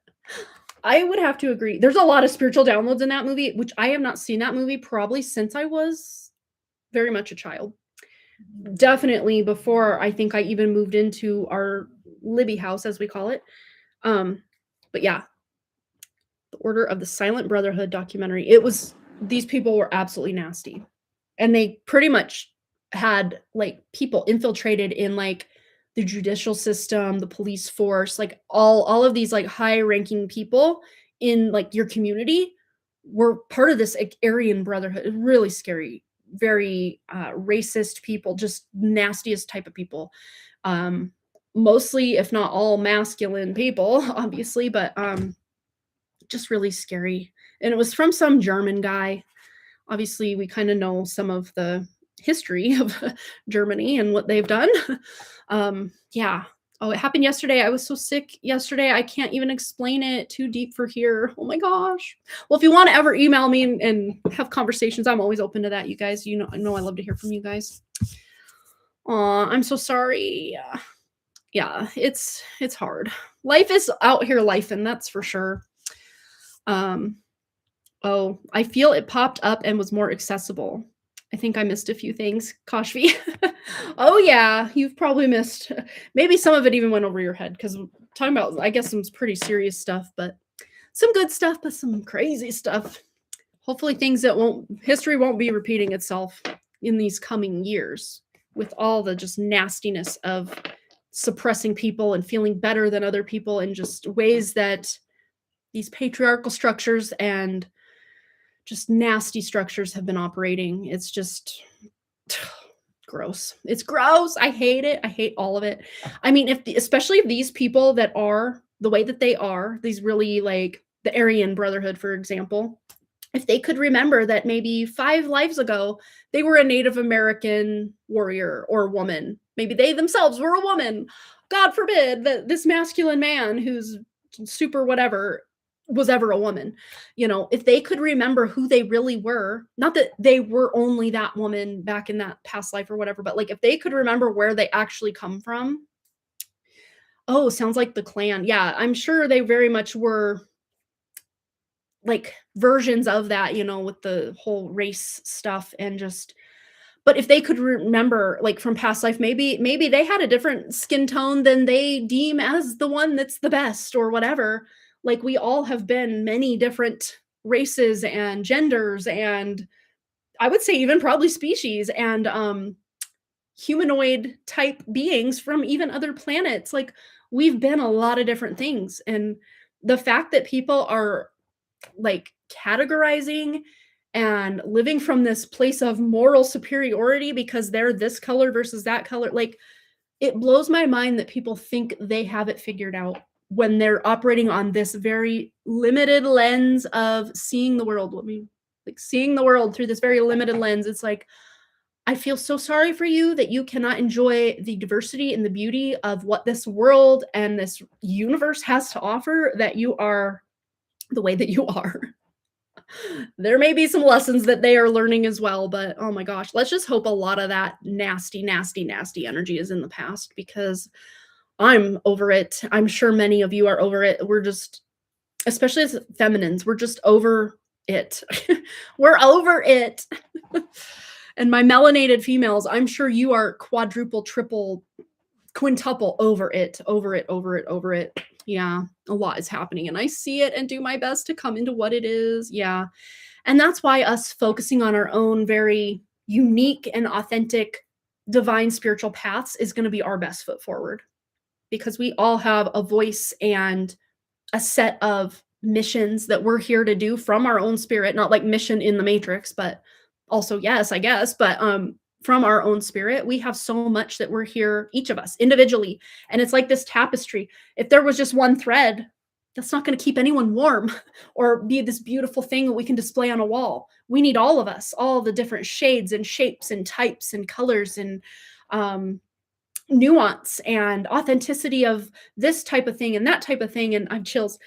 We need it all. We need all of this beautiful divine expression to come forward in ways that have not been able to, but it will start to become able to create this beautiful tapestry that we're all contributing to. But we all have our very, very specific thread or threads, maybe if we're, incorporating some stuff, multiple stuffs, in my opinion, in my regard.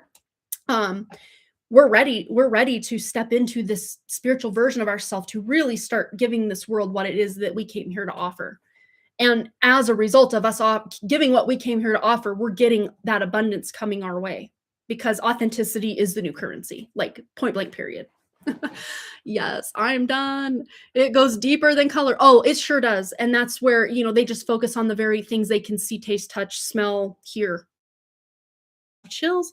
They focus on these physical senses, and they just do not realize, not that one color is better than the other. Like, that's all subjective, even through their very limited lens. That's so subjective. But like, according to the sun, like if we're going to be, according to the sun, this is probably the worst color to be, like in literal reality, because you're going to burn. You don't have that melanin in your skin, So like, they can say all they want, but I know things to be, and you guys know things to be much.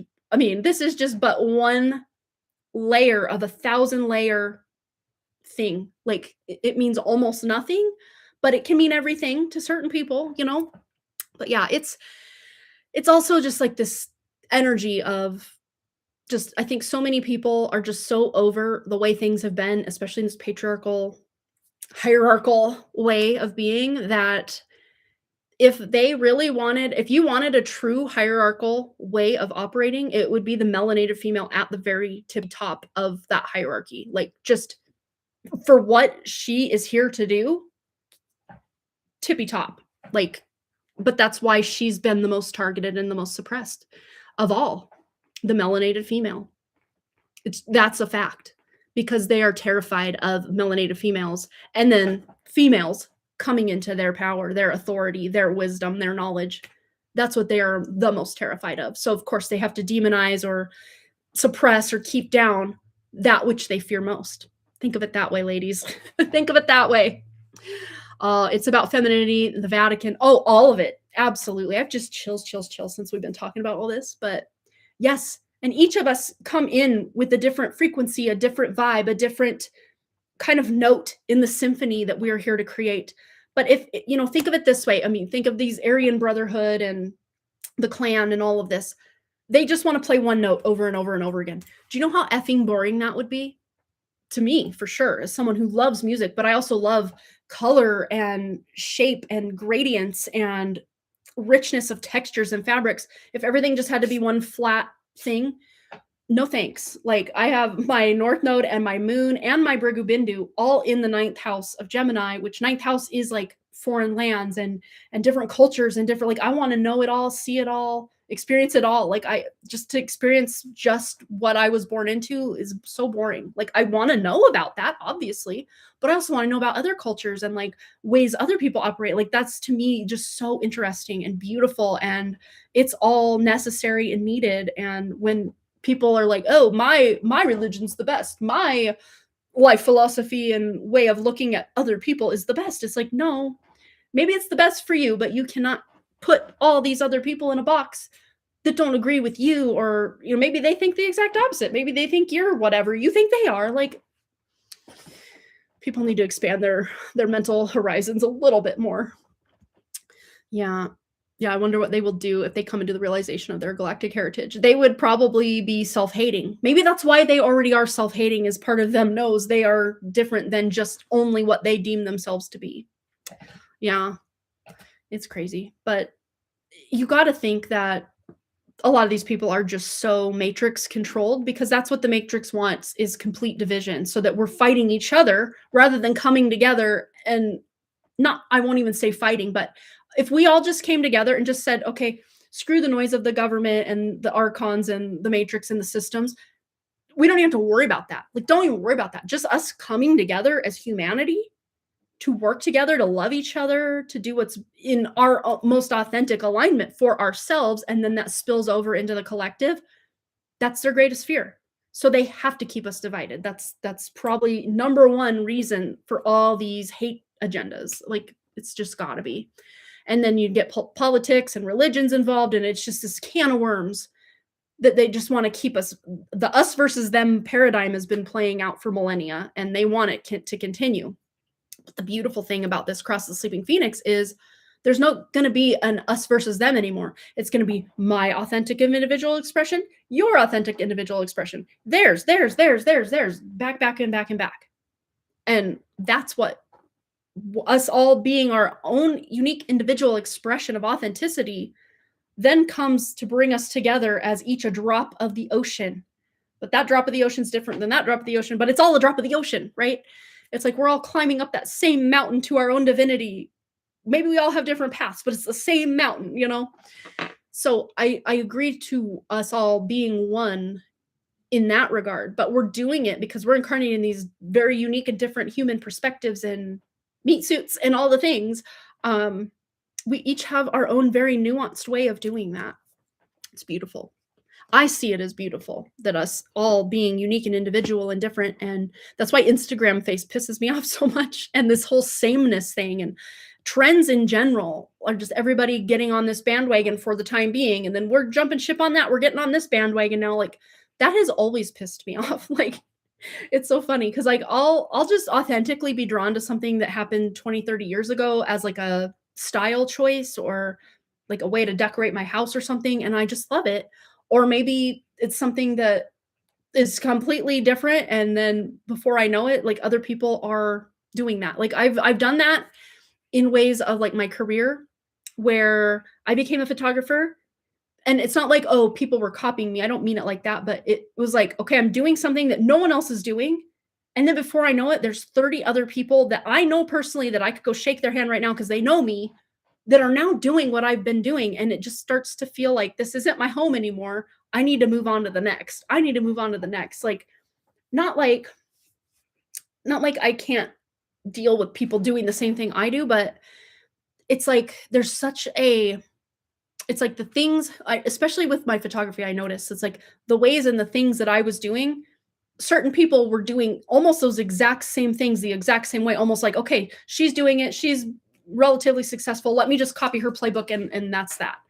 But then there were others that were kind of doing it their own way, which was good. Like, I love that. But you could tell, certain poses I was doing, these people were just like a full family session I had. They pretty much took all 30 pictures from that session and recreated it with this other family.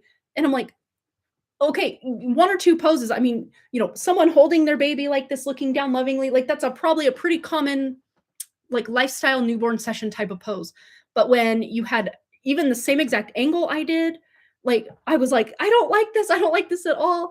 Not that I like had a patent or a copyright on the way I did it, but it just almost felt like a violation of just me doing what I'm doing and just flowing with, ooh, the baby finally settled. Let me take a picture of his cute little feet. They almost make a heart. They look so cute.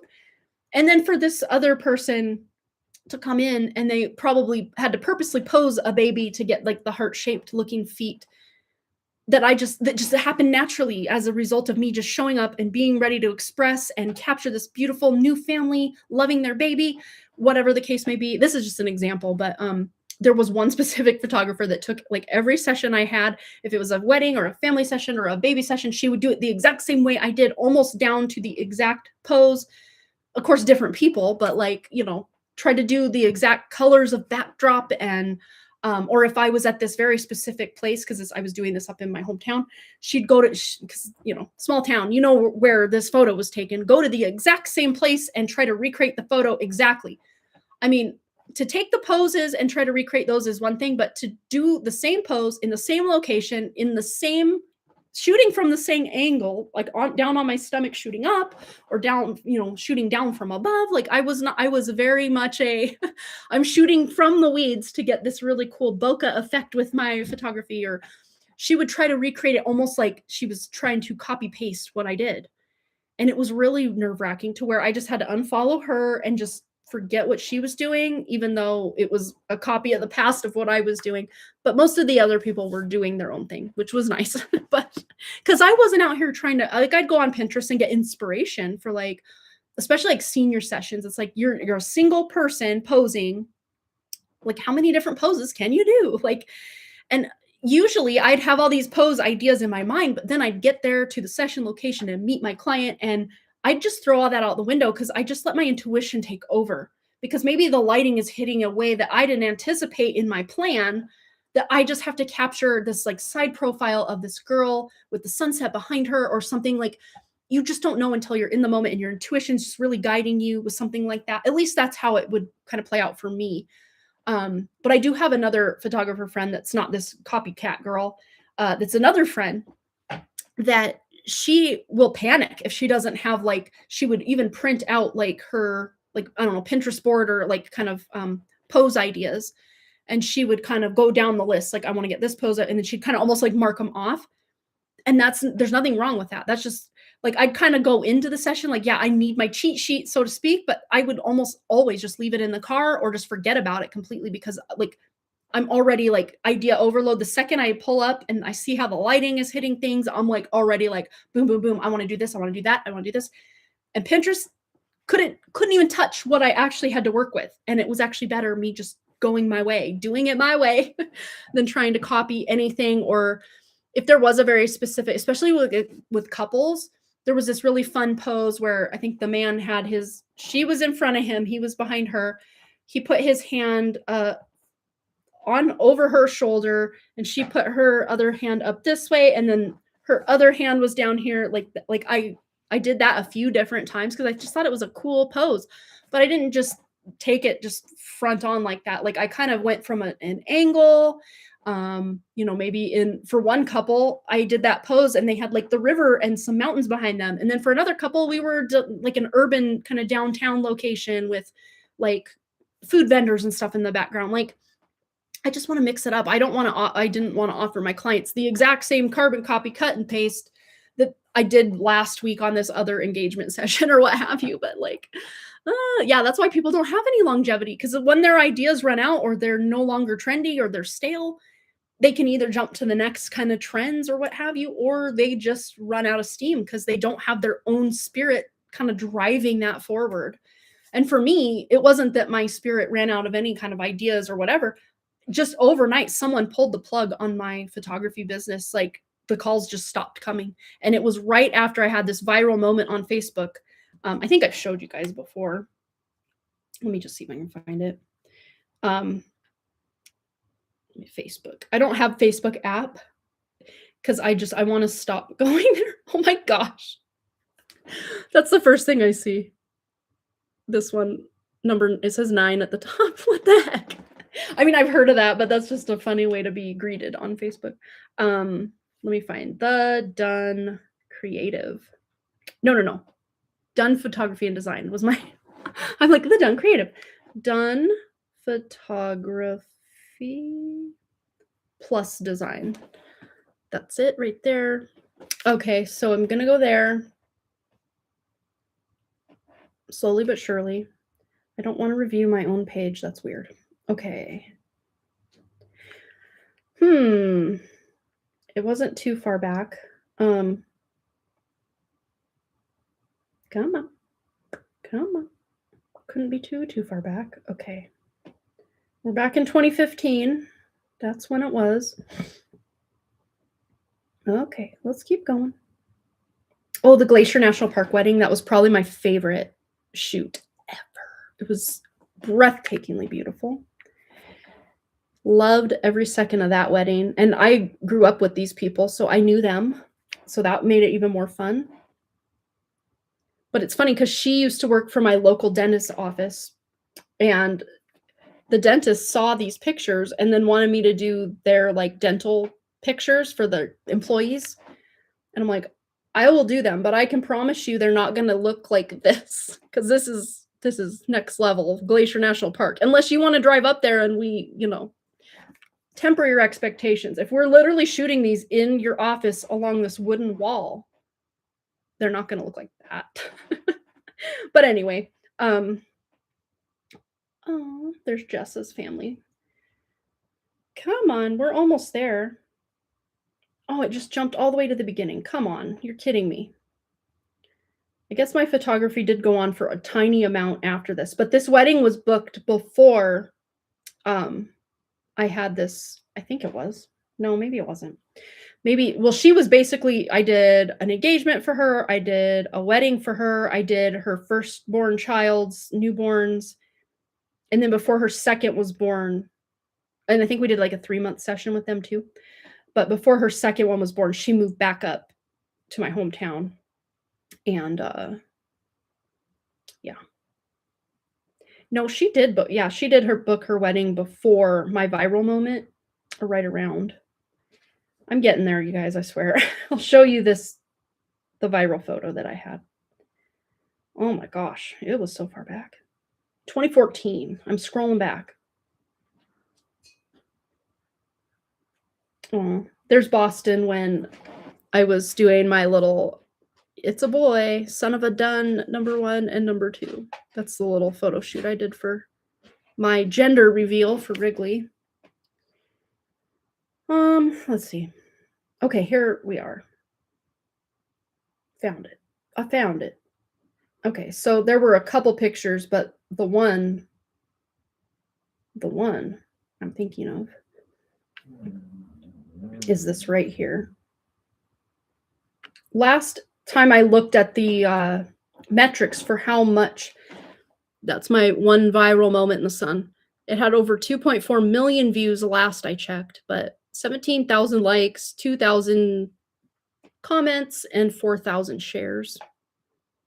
So yeah, but it was like I was so inspired, and we did that. We did this photo as well. Did a couple other ones with Zach, who had passed away. His son, so Tatum's son Zach, passed away, and he came to me in a dream. And I think I've talked about this before, but yeah. So we did all these cool ideas that I got in the dream for him and his family. I just did them for free, but it went viral online. But then no one except, I think I had 2 others. One was like a family friend. Well, Jessa also family friend. So it was either family friend people or a wedding that had booked right before this, and then another engagement and wedding that had booked before this that I did. That was it. My business had dried up completely, and I, looking back and doing a bunch of inner work, it wasn't that my work wasn't speaking for itself or wasn't good enough. It's just that my spirit's like, you're too comfortable here. You're not meant to be a photographer long term. This is something you can enjoy and whatever, but like, you're being called to write. You're being called to, spiritually awaken. Because I had my awakening. Oh gosh, my ice thing's making a funny noise. My spiritual awakening was about 1.5 years after all of this popped off, where just the phone stopped ringing. I was really depressed and just in a place of really doubting myself as like a creative person. And then I started getting my gears going like, well, now that I don't have photography taking up all this time, I guess I could write that series I always wanted to return to. And then I started doing that, and then just really wanted to get back on YouTube because I had been on YouTube back when I first, well, not right when I was writing the series, but a couple years after I had mostly written the series for The Sims 2. And I had a Sims 3, when Sims 3 came out, YouTube channel, which is still there and very embarrassing. It's available on there somewhere if you find it. But I wanted to come back on YouTube, but I wanted to like document my writing journey as an author tuber. But I also wanted to do tarot readings because that was just something that I had done since 1997, either for pay or just for fun for friends and family. But yeah, and then I'd worked on a psychic line right out of high school. It was called Magical Journeys. It's very much defunct at this point. Yeah, but it was fun. It was a way to make some money and help some people. But the whole psychic line game, and I was working for another one more recently back in 2024 into early 2025, was not for me. It's just too many people demanding too much of my energy, and they're not like you guys. They're not spiritually advanced, at least to the point of spiritually awakening. They're very much caught in very many toxic cycles and just wanting to know all these just things that I didn't feel comfortable digging into. What's my ex doing right now? Kind of energy. And, it just didn't align for me. And the pay was really not as good as you would think it would be. It was a little something, but not as good as it could be. Just me living in authenticity, Oh, she liked my photos. Yeah. I do miss it at times, but just the stress of making sure that the client loved their photos and everything was like, never did I have someone be like, I don't like this, or I need a redo. Never. Everyone was always like, oh my gosh, this is amazing. I never expected this. And like people were always just very happy with what I offered. But especially for a wedding, you can't go back and redo or a newborn session. Maybe you can redo it, but that baby's not going to be as tiny as it was last week or 2 weeks ago when you first had this photo shoot, So there was always this like huge anxiety for me of what if I mess up? What if I'm not good enough? What if they hate it? That was always gnawing at the back of or even the front of my mind. Even if I had just done a very similar session the week before, every time it was fresh, pure cortisol spike anxiety every single time, unless it was someone like a family friend who the pressure was completely off. Not that my clients were pressuring me. I was pressuring me to like go above and beyond for my clients. But, even family, friends and stuff, like I just, that thankfully was like the pressure valve was released and I could just have fun. But I still wanted to give them good stuff, obviously. But I don't think I'll ever return to that arena ever. But I do need to take some photos on Thursday, which is tomorrow, for my kid's last day of school. And I think the last time I pulled out my big kid camera was the first day of school to get those higher quality photos. I need to at least document my own happy life and kids growing up and my dogs and stuff with I don't think I've even ever taken a professional camera photo of any of my dogs, my newer dogs. I mean, Arthur's, we've already had him 3 years. But to me, he's still my new dog because Judy and Walter were my OG dogs as far as me being an adult out on my own. OG dogs. Had many other dogs growing up and stuff, but yeah. Ruth and Arthur, still my newer dogs. Yeah. Oh, I need to scrunch out my crunch. My hair's almost dry. I'd say it's 80% dry. I need to scrunch out all the crunch. But I'm wondering if I just leave it because it's supposed to rain at tonight's baseball game. So maybe by the time you see me on Friday, my hair will be very big and fluffy because the humidity and the rain and the wind and all the fun things are coming in tonight. So who knows? All right, I'm really going to go this time, you guys. We're almost 3 hours in. I've just been chit-chatting, but I have fun doing this. I hope you guys have fun too. I did miss you guys so much. So this almost feels like I'm trying to make up for lost time and just jabber. But anyway, I will be back maybe potentially Friday. If not, you'll see me Wednesday. But if I'm not going to be back, I'm already repeating myself. But if I'm not going to be back Friday, I'll let you guys know probably Friday morning on the community tab. I'll just say, hey, no live today, kids are home or whatever. But I don't know that that would be enough of a hindrance to keep me from showing up. So who knows? We'll play it by ear. I'll let you know. We'll see ya. Thanks again so much for all those likes, comments, shares, subscribes, donations, and all the things. And I really, truly do hope to see each and every one of you right back here at Harmony Portal Tarot. Or if you want to go over to harmonyportal.substack.com and subscribe over there, sooner than later, we will be doing some fun things over there. So, and every time I upload anything or make a video or go live or anything over there, it will just put this right into your inbox in your email. So you won't miss anything. It won't be some feed or algorithm where you're gonna have to scroll to find what I've posted, or if I have posted, it will let you know the second I push upload. Oh, I'm getting a call from my friend Cindy, so I better answer that. All right, guys, love you. I'll see you next time.